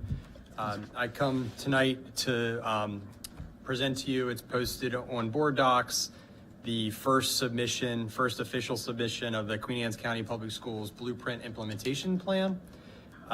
You might recall that on March 1st, I shared where we were in our rough draft status of the implementation plan. We submitted that with the state's deadline to the Accountability and Implementation Board and Maryland State Department of Education on March 15th. It's actually going through 2 approval processes. I believe right now we are through phase 1, the first piece of approval process, where it was actually reviewed 3 separate times, making sure we answered it completely. All the links and things, all the attached artifacts were present and worked. And then the third thing was all of our data tables, followed data suppression rules and things like that. So there was no identifiable information. So I do believe we're past that first submission, which is a big milestone because it just means that we would not have any potential funding withheld or anything like that, which we've talked about as a potential potential problem with the implementation plans if we had any issues. So I think we're good there, and now we're waiting for sort of content. We should know something by the end of April, early May. We'll have till June to go back and forth with the Accountability and Implementation Board and MSDE. This was a huge undertaking. As you know, we've been talking about this for 18 months. We've been working on the plan since the beginning of December. There's a long list of people I want to thank, and I was going to do that tonight, and then I thought, just in case it gets kicked back, we still need the help from those people. I'm going to wait till we have that final green light, but I do appreciate everybody's help and your input and your guidance through this. All right, we appreciate what you're doing too. I know it's been a big job for a long time. It's still lots to go, so. Yeah, 10 more years. And when we look at this document, the first page, the last page is 153, so it's not a short document. No, it's not. So if you have trouble going to sleep at night. Yeah, just pull it out. Yeah. It'll put you But I to sleep. mean, it took a lot to do this. I mean, It is, and there's a lot of good information in there. Again, this first phase was just our approach to implementing the blueprint in Queen Anne's County. So it'll be a lot more in the subsequent years about what we're actually doing, how things will change, and we're really excited about it. All right. Thanks, Dr. Kibler. And you're still on board with Dr. Salins, school year end date 2023. Yeah, I asked Dr. Kibler to, we've had a lot of questions, so I want to make sure that, for those people that listen in, that we can clarify any questions they may have about the last day of school. Sure. So there was a press release that went out. I believe it was yesterday. It might have been, it was yesterday. The last official day of school for students is going to be June 8th. There will be a teacher professional day on June 9th. There was some question about embedded snow days, and we obviously did not close for inclement weather this year. The snow days were not embedded as necessarily student days. We had contingency days built in this year in case we needed them with weather closing. So that was Martin Luther King Day, President's Day, and the last day, June 9th, if we would have needed it during the teacher professional day. So we didn't need it. We don't need any of those contingency days. And again, the way the calendar was set up for this current school year, we don't have to pull back any of those days for not using. So this previous calendar wasn't like our normal calendar years where you had 3 to 5 days worked in. They were contingency days that actually, if we needed them before that date, you went to school. We didn't need them. We didn't go to school, and that's how it worked. Exactly. That's correct. In next year's calendar, we have built in both contingency days and embedded days. So I think there's 6 days. 5 days. 5 days next year. Based on feedback from our School System Improvement Committee, Citizens Advisory Council, we do have 5 days. So there are 3 embedded days. So if you would count student days for the 23-24 school year, right now it looks like there's 183 that we will pull back to 180 if necessary, if we have another winter like this one. But we also have the 2 weather contingency days. They are still Martin Luther King Jr. Day and President's Day. So there are the 5. Mr. Pender, you did a good job not calling snow days. See, we did it 2 years in a row. Amen to that. Not lucky. Don't tell the kids that. Yeah, right. Kids are. Thank you, Any Dr. questions? Kibler. Yeah, sure. Thank you very much. Thank you. All right, 5.12, expenditure status reports. Ms. Towers.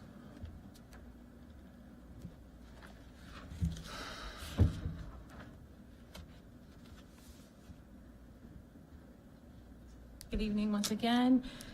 Tonight we bring before you your detailed expenditures for period ending March 31st, 2023, both in detail and in summary for your review.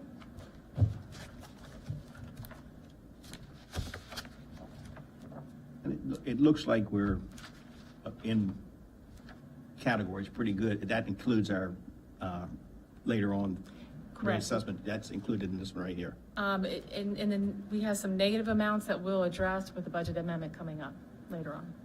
Correct.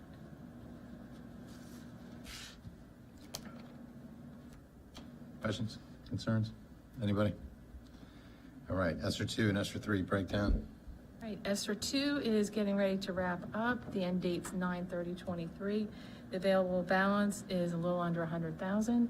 It will be spent out before summer. And then ESSER 3 goes another year.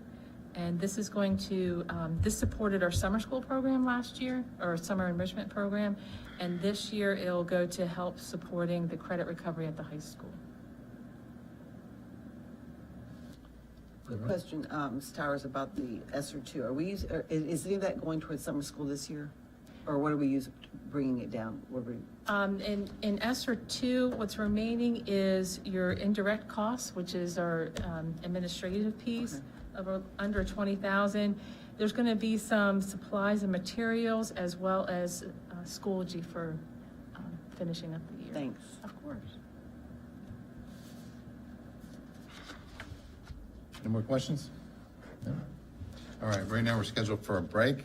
Can I get a consensus? Do we want to take a break or keep going? I say keep running. Keep going. Keep going. Keep All going. right, keep going. All right, Human Resources and Substitute Bus Driver Report. I think everybody's had a chance to consider that. Can I get a vote? I move that we accept the HR report as presented. Second. All right, I have a motion and a second. All those in favor say aye. Aye. Ms. Cox, Frog Street PK curriculum adoption.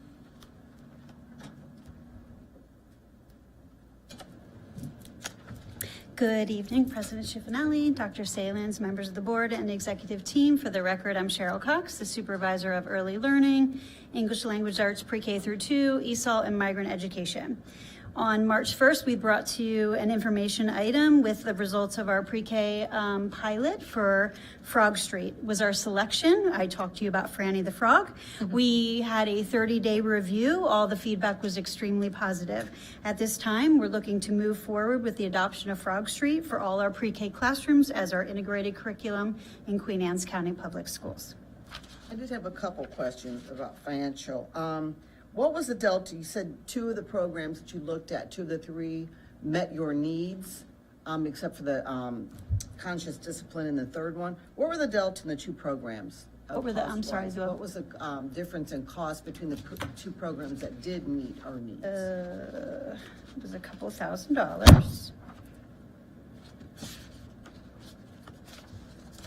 I don't know that I have that quote with me. It was a couple $1,000 difference. This one was slightly more.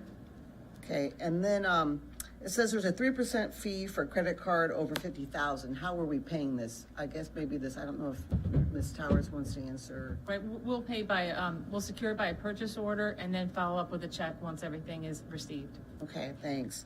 And then I was wondering what the kits look like, because it's 1/3 of the money is spent just in shipping and handling. Like, when we order that big old scoreboard, right, but the scoreboard's only $13.50, and that's like common carrier. Right. So I'm wondering why we're So the paying- kit itself, the teacher's kit is a very large kit, and then you open it up and it's got all sorts of books. You've got big books for the kids. Those are going to require lots of extra boxes. You've got all of the developmental centers and things go with it. So all of them are in crates that come along. It's quite a vast amount of materials per classroom. And that will get them through all their subject areas of each and every day of the school year. Okay, because that's a 30% of the cost is in shipping. That's pretty huge. Okay, all right, thanks. Sure. We'll invite the board members out once we get a classroom Yes, set up. to unpack it. Yeah, no, just to see, just see the volume, curious. it's It was just so I awesome. was- And you when I have was- to meet yeah. Franny the Frog. I You mean, do. She's amazing. Of So- course, is he being shipped? Franny comes in the box. All right, if there's no other questions, do I hear a motion? I move to accept the Frog Street as our PK curriculum adoption. Fiscal impact is going to be $56,459.88, and the budget will be local funds. Second. We have a motion and a second. All those in favor say aye. Aye. All right. Thank you. Thank you. Thank you so much. Our 4-year-olds, thank you as well. Oh, Yeah, cool. I'm really excited. All right, Ms. Passon, come on up. RELA, English Language Arts, K-5 text adoption. Yes, good evening, President Schiffinelli, members of the board, Dr. Salins, and members of the executive team. For the record, my name is Bridget Passon. I'm the English Language Arts Supervisor for grades 3 through 12. I sit before you tonight to ask for approval of adoption into reading for our K-5 classrooms in the RELA block. I presented to you in March all of our findings, different things kids had said, what our teachers voted on. We did put it out for public comment. We put actual examples in all of our elementary school offices, and great suggestion, Mr. Smith. We were able to get logins where teachers, parents, and any other stakeholder could see what it looks like from both the teacher side and the student side. So that went out for 30 days. Lots of teachers already digging around in it already, which I, of course, loved knowing and hearing, but we have had no objections. So I am here tonight with it as an action item to ask for approval to adopt. All right, questions, concerns? Board members, do I hear a motion? Yes, Mr. President, I move to approve the in-reading for our Relay K-5 text adoption in the amount of $664,262.55 from Budget Source Fiscal Year 23, local for grades 4 and 5. Breaking it down, $341,595.55 for the Maryland Leads, and then for grades K through 3, $322,667. All right, we have a motion, I'm sorry. Second. We have a motion and a second, thank you. All right, hooray, thank you. All those in favor say aye. Aye. Thank you. Thanks, I'm too I'm giving you a high excited. Thank you, thank you. 2 high fives, because I'm excited for both of those. Yes, Nice job. Mr. Page, good evening. Outdoor classroom tables. 7.05. 04? Good evening, everyone. Oh, hang on, I'm sorry. Let me just reintroduce you. Yep. Yeah, we're at 7.04, new course approval, outdoor adventure. Mr. Page. President Schiffinelli, members of the board, Dr. Salins, executive team. For the record, my name is Michael Page. I am the curriculum supervisor that oversees science, PE, health, and environmental literacy. I bring forward a new course approval to you all. To implement the Outdoor Adventure is a 1-credit elective physical education course for students in grades 11 and 12. This will be a new course for the program of study beginning in 2023-2024 school year. In 2000, just a little bit of background, in 2022, Maryland Department of Education published the new Maryland Physical Education Framework, which aligns to the national and state physical education standards. The national and state standards for physical education play a critical role in education. The whole child is part of a well-rounded education. Physical education is unique to the school's curriculum, as it is the only program that provides students with opportunities to learn motor skills, development, fitness, gain an understanding of the importance of physical activity. And this course would mainly focus on the level 2 high school physical education standards.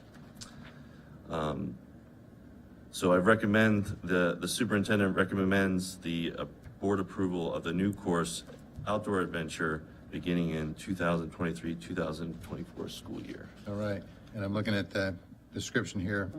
Fishing, Yes. fly fishing, fly tying, It's really cool. survival skills, I'm down with that. Yes. Backpacking, navigation, drown proofing, outdoor cooking, this is all great So stuff. you cannot attend. Oh, Not in man. the You are 11th welcome or the to 12th attend. grade. Guest speaker. Right, there you go.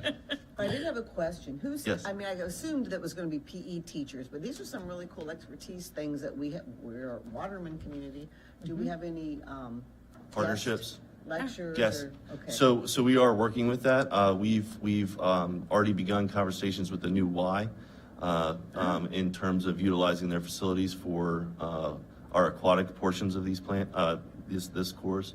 We're looking at a lot of our DNR, Department of Natural Resources, in terms of coming in and training on maybe some of the boating activities and boating certifications that could possibly go through here.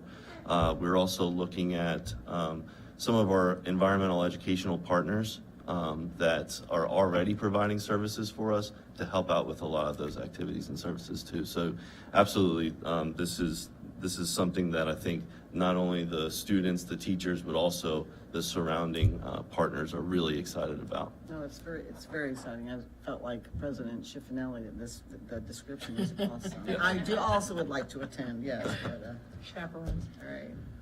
Yes. I do have a slightly related, non-related question. So sixth grade, we're not doing those trips anymore. Are we going to replace those or find another? Because this is sort of finding another avenue, but this is for 11th and 12th graders, not. What are we doing about the sixth grade crew? Are you referencing North Bay? Yes, Currently, we're not attending North Bay correct. for the week long. Are we gonna try to find something to replace that? I know this is slightly off topic, but it's in the same category of activities. No, we do have several other things kind of baked in that are more local to our curriculums. Even just today, we were at Ag Day for 7th grade right here in our backyard and at the 4-H park. So we have really made a conscious effort to try to utilize what's really right here in our district for the best interest of our students. So I would agree that we've infused it throughout the multiple grade levels rather than the focus being on a specific grade level. And so we provide those opportunities at K to 12. Thank you. All right. Your motion? Mr. President, I recommend, I move to approve the outdoor adventure curriculum for 11th and 12th graders for budget sources, fiscal year 23 year and unrestricted funds. The dollar amount will be as needed. Second. All right, have a motion and a second. All those in favor say aye. Aye. Wonderful, thank you. All right, thank you. That's exciting. And now we're at 7.05, outdoor classroom tables. Right. So this particular item I bring before you is the approval to purchase the outdoor educational tables for the numerous schools within the district. So we would be utilizing a Mid-Atlantic purchasing team cooperative purchasing contract for schools' furniture. Just so you know, this is a similar contract that we utilized for tables for our outside cafeterias, and the schools were able to purchase. We'll provide 5 new outdoor educational tables for the following schools: Bayside Elementary School, Centerville Elementary School, Churchill Elementary School, Graysonville Elementary School, Kennard Elementary School, Ken Island Elementary School, Mattapique Elementary School, and Sudlersville Elementary School. The tables will be placed in the outdoor educational classrooms, which you all have been briefed on prior. And the action is the superintendent recommends the board's approval of the contract to Duron for new outdoor educational tables in the amount of $47,410. Okay, and I see these are mounted to the concrete, right? And they're going to do the assembly and all that? Is that Correct. The bottom line is all our elementary schools will have this. Excuse me? These are all our elementary schools. Yes, sir. Everyone. Correct. All schools that are receiving an outdoor educational pavilion. So, and this was, well, the metal tables going into the concrete, and this is from, it was a grant, right? The Gears is initially a grant. Correct. This is the funding source is through the Gears 2 grants, which is the governor's emergency educational relief. Great, thank you. Okay. Mr. President, I move to accept the contract for the outdoor adventure tables at the 8 elementary schools in the amount of $47,410. It is budgeted with the governor's emergency educational relief, the Gear 2 funds. I guess that would be all you need. I would second that. Okay, we have a motion and a second. All those in favor say aye. Aye. Wonderful. Thank you. All right. All right, you're still with us. Still with you. Okay, elementary K through 5, Science Dimension Digital Platform, HMH. Yes. So I bring for you the approval of a contract between Queen Anne's County Public Schools and HMH Publishing Company to purchase a 1-year license for the HMH Science Dimensions grades K to 5. This was an agreement that we purchased in 2017. and the curriculum resource to implement in 2018-2019 school year. The HMH Science Dimension program is currently our primary instructional resource for science in grades K to 5 in 2022-2023. The school year is the final year of the contract and requires renewal of the digital component of the curriculum.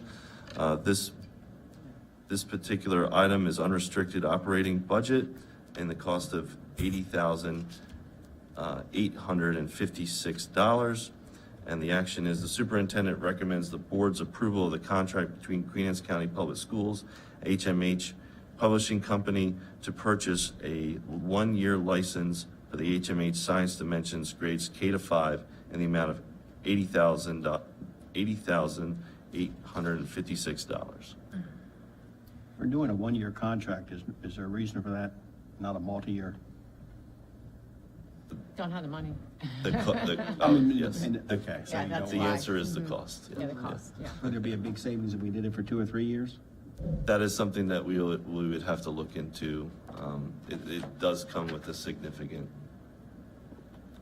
allocation for that. But what only thing I'm thinking is if something like this comes up and there's a big call, if we're gonna do it every year, and we know we're gonna do it for 3 years, it'd be something to have an option so we can talk to probably our commissioners. It might be a better idea to fund No, I it think for, that's you know, a- and I give think them an it's a option. great point. But I mean, if it's gonna save Yeah. thousands of dollars and we're gonna do it anyway, why do it every year if we can get a 3-year commitment Absolutely. and earmark that? Make it a special category, say that this money is earmarked for a certain thing, but it's for a 3-year commitment and We used a lot of our ESSER funds to do multi-year Right, contracts. but that's over with now. Exactly, so that's kind of where we are with it, but. But in the future, if we could do it and, Yes. you know, and just tell them, be upfront with them, say, this is gonna be a earmark for this, but it's a reoccurring cost that will come, you know. Good point. So when did we need to know this? I mean, is this something we want to Put on think hold? about extending out or? No, I think, I would suggest we approve it now, because we have to have it, or need Well, I either. didn't know if we had any leeway to Do you have time? ask, or if you want to do that, or do you just want us to move forward with this? I'd love to, Jane, more of the timeline of spending monies, because I know Yeah. April 15th is our cutoff date for purchases Okay. before we go into the next, to Okay. give us time to kind of look at. And I think to get it into the budget cycle, because FY '24 is pretty well set for the budget Okay. process, so it would be something to look at for the '25 Okay. budget cycle. All right.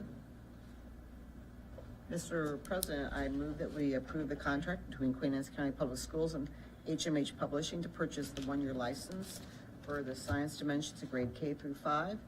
Fiscal impact is $80,856. Budget source, unrestricted operating budget. Second. Motion and a second. All those in favor say aye. Aye. All right. Thank you. Thank you, Mr. Very Page. much appreciate it. Thank you. I see you again. Yes. It was wonderful today. I can't wait for the board to hear all about it. Yes. But Ag Day, number 1. Ag In Day the 1 books. was, we got Tech. through. We got Ag Day number 2 coming in. Yep, coming up tomorrow. We couldn't have ordered better weather. Yes. So, Thank you all. good luck tomorrow. Have a great night. Thank you, you too.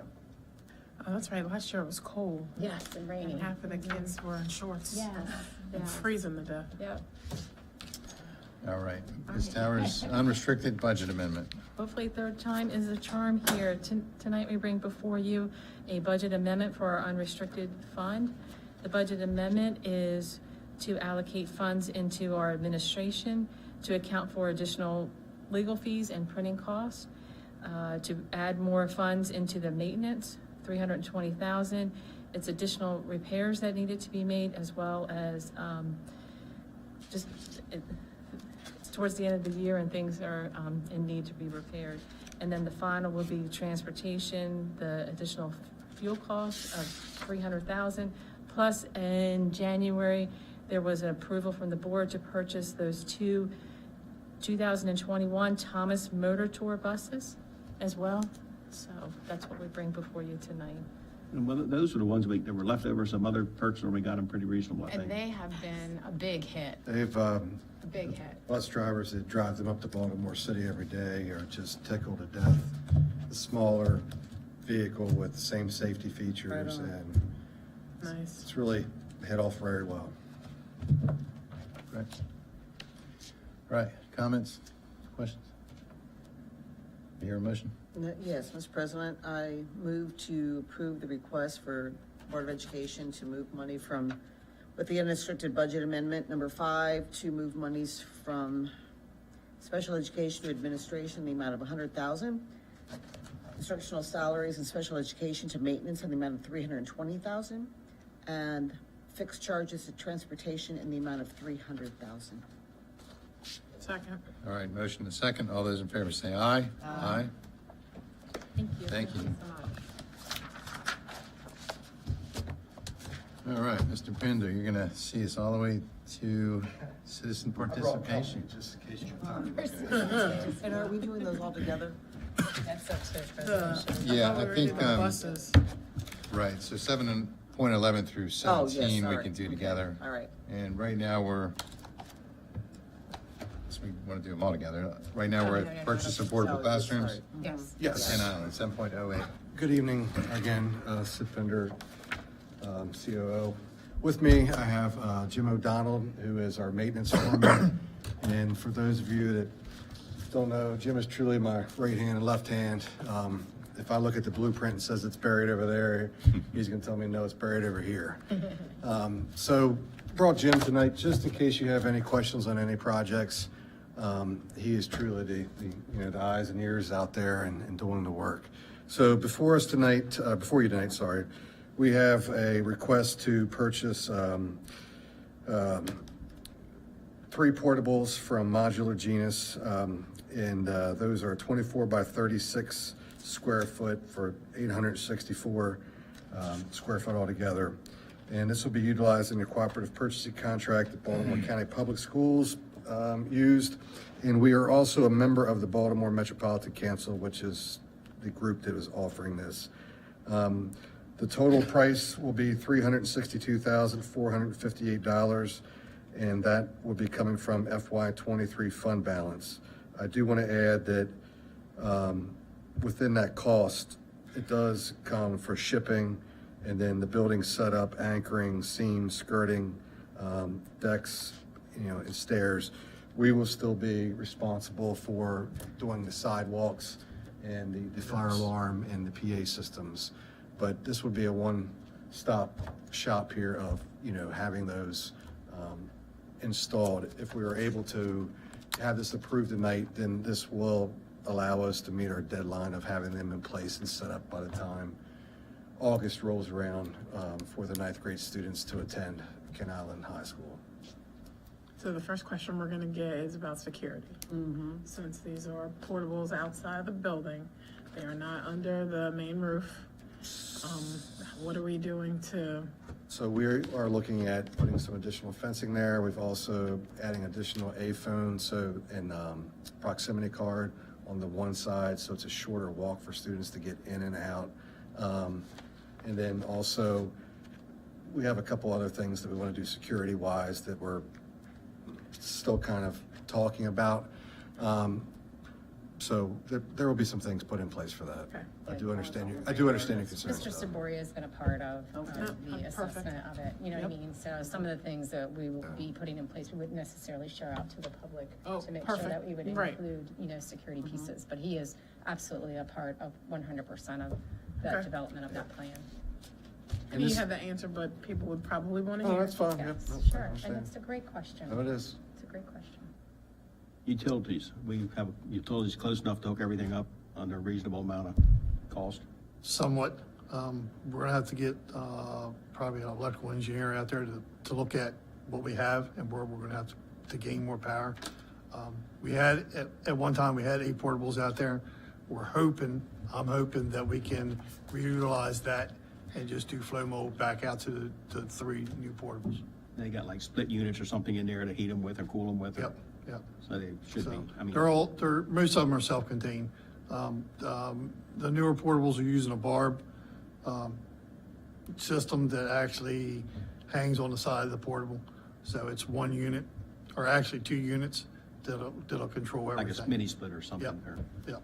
But it's still forced air. So, Right, oh yeah, right. Yeah. But we should have enough power amperage somewhere out there Absolutely. not to have a major. Thanks for asking Jim a question. You knew you'd look, said Good. Remember, you introduced me to him one time. You told me to ask him the questions. Mr. President, I move that we approve the contract between the Board of Education and the Modular Genius in the amount of $362,458 to provide and install 3 new portable classrooms at Kent Island High School to accommodate our 9th grade. Fund balance. Oh, yeah, I'm sorry. Fund balance is, thank you, fiscal year 23. Fund balance. Second. All right, motion and second. All those in favor say aye. Aye. Thank you. Okay. Sid, you're still on Secure Festival? Can I- Yes, sir. The next two that we're going to be presenting to you are secure vestibules. The first one is an approval of a contract between Vigil Contracting, Inc. and Queen Anne's County Public Schools to construct a secure vestibule at the main entrance of Kennard Elementary School. We'll be utilizing the Gordian Source Wall Cooperative Purchasing Contract. We have the architectural plans and everything in place to modify those. This will be for a cost of $154,354. And I'd like to say that this will be paid for by a grant that we applied for from the Maryland Center for School Safety. So this will not be any money coming from the county. It's a grant that we were awarded, and this is, Mr. O'Donnell can testify, long overdue. When you walk into Kennard right now, there's nothing pushing you towards the office. So this will involve a lot of brickwork, a lot of doorway and air conditioning and some different modifications to make that work. But you'll see a vast improvement with that. How long do we anticipate that taking to? It will be done this summer. Okay.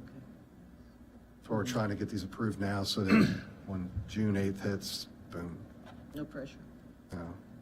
I think it shows the board's and staff's commitment to security, because there's 3 items we have that we're going to hopefully approve this evening for security of our buildings, to upgrade.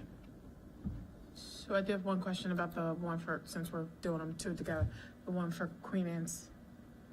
Maybe I'll ask that offline. Never mind. Okay, you can ask me whenever. Or, I think my biggest concern about that Queen Anne's County, when you come to the door, they have that window that is right into the office. Yep. And then you have the door that lets you in. Nothing's protecting the ladies that sit by that window. all right, That's That'll what be this addressed. will, That's the That's next gonna be one. addressed. that's It's a all I good know. question, but Yeah. yeah, that is definitely addressed. Good. Right Thank now, you. we're talking about, are we just doing this one right now? We're approving Kennard. both of these together or one? Yeah, we can do both together. Let's go to the second one too while we're. Yeah, then I need to. All right, approve so I'm it. sorry. It's the same. Yep. Well, except the amount. So the second one, again, is for Queen Anne's County Public Schools, and with the area that you were talking about, we will be reconfiguring that into a single point entry, forcing everybody into the main office, not just walking in and having a little, rope separate you from the rest of the school. Right. Again, we're utilizing the same source wall contract. It's $145,000. $29, and that will be coming out of the Maryland Center for School Safety Grant FY23. Fabulous. That's definitely needed, because that's been a big issue for a long time. Yes. We're not That's a going high travel, I mean, you're talking 1,200 students. And lots of different events all the time, so lots of Every community day. coming into the school during the day. and Yeah, it's used for, everything. a lot more it's- people come into that school than. Yeah, then, And we'll right, be coming back absolutely. to, we have some funding for one more school that we were able to squeeze out of the grants here, so we're just Nice. waiting on final numbers for that one. All right, have a motion? Want to do them both? Yeah, Mr. President, I move that we accept the, let me move down to action, I'm sorry. Approve the contract between the Board of Education and Vigil Contracting in the amount of $145,029 to construct a secure vestibule at Queen Anne's County High School. The budget source is SGP grant funding fiscal year 23. And I ask for approval for the contract between Board of Education, the contracting in the amount of, let me find that one. Sorry, Carrie, I forget everything you just told me. $138,122.93 with a 5% contingency to construct a secure vestibule in the main entrance of Queens County High School. Kennard. Kennard Elementary, I just did that. Oh, switch those. Second. Okay. Motion and second. All those in favor say aye. Aye. Thank you.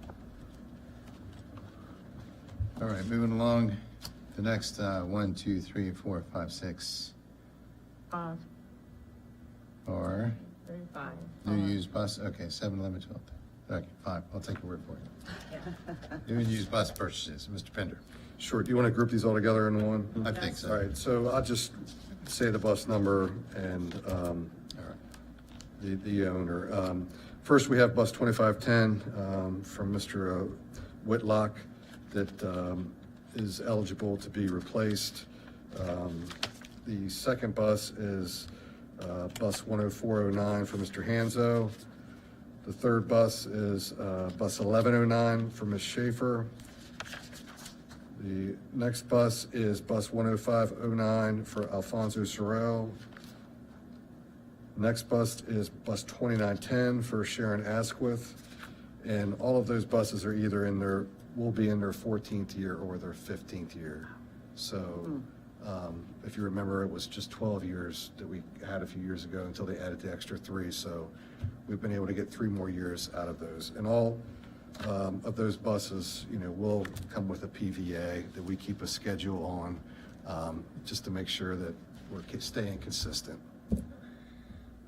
So we're seeking approval tonight for, and some of them have on there new or used.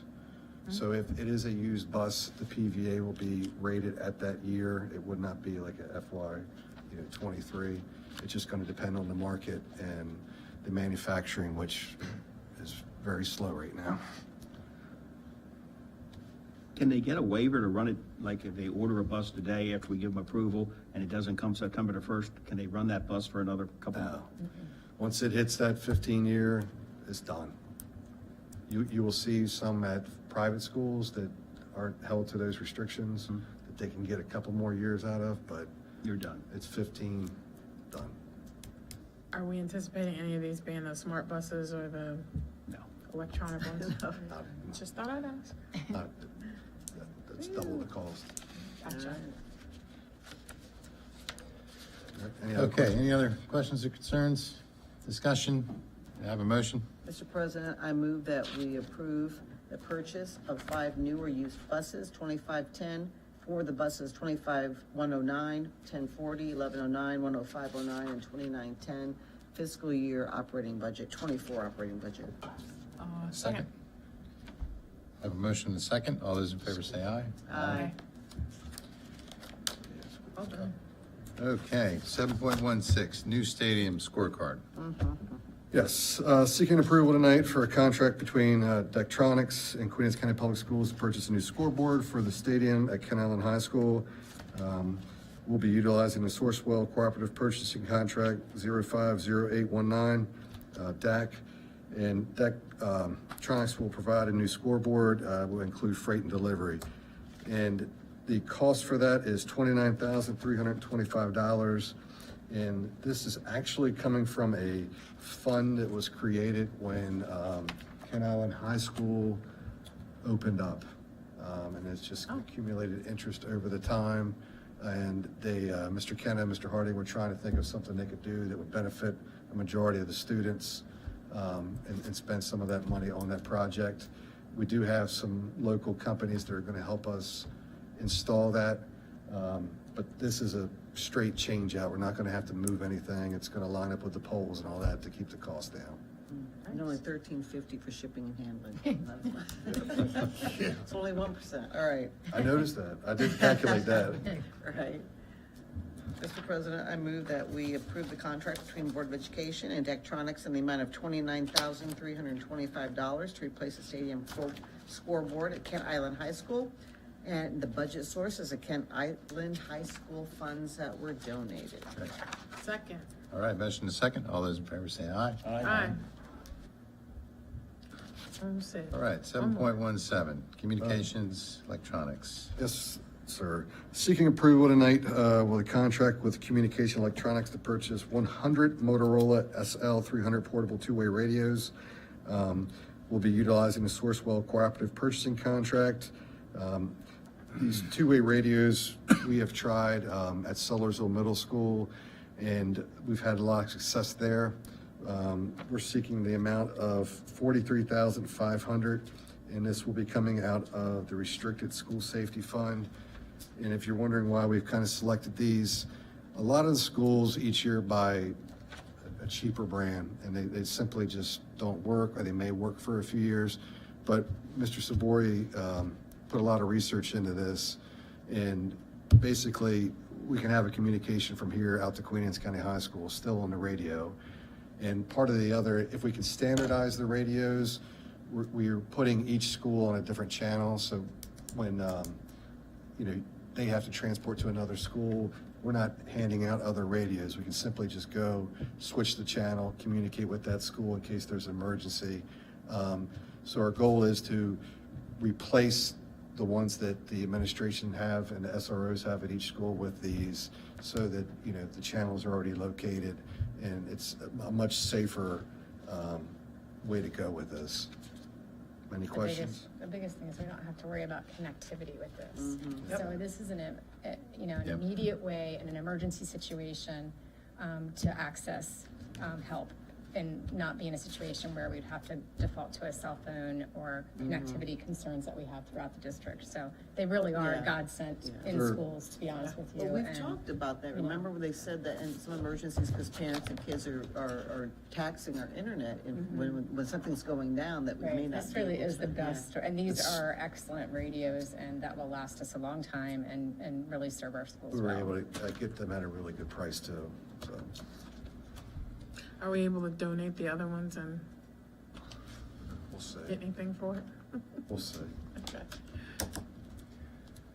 Mr. President, I move that we approve the contract with Communications Electronics to purchase 100 Motorola SL300 portable two-way radios in the amount of $43,500, and it is from Restricted School Safety Fund.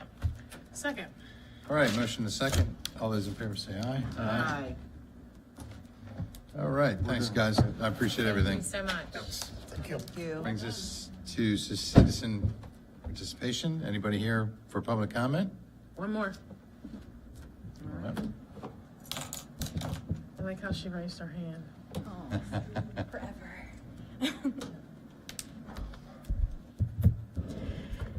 So first, let me say that it's been a pleasure to stay all night and hear all the wonderful things that are happening in the school system. So I'm here to make this last comment about a finer point in policy, the revisions to policy 607, but I do want to say that it's been lovely to hear all the wonderful things that are happening.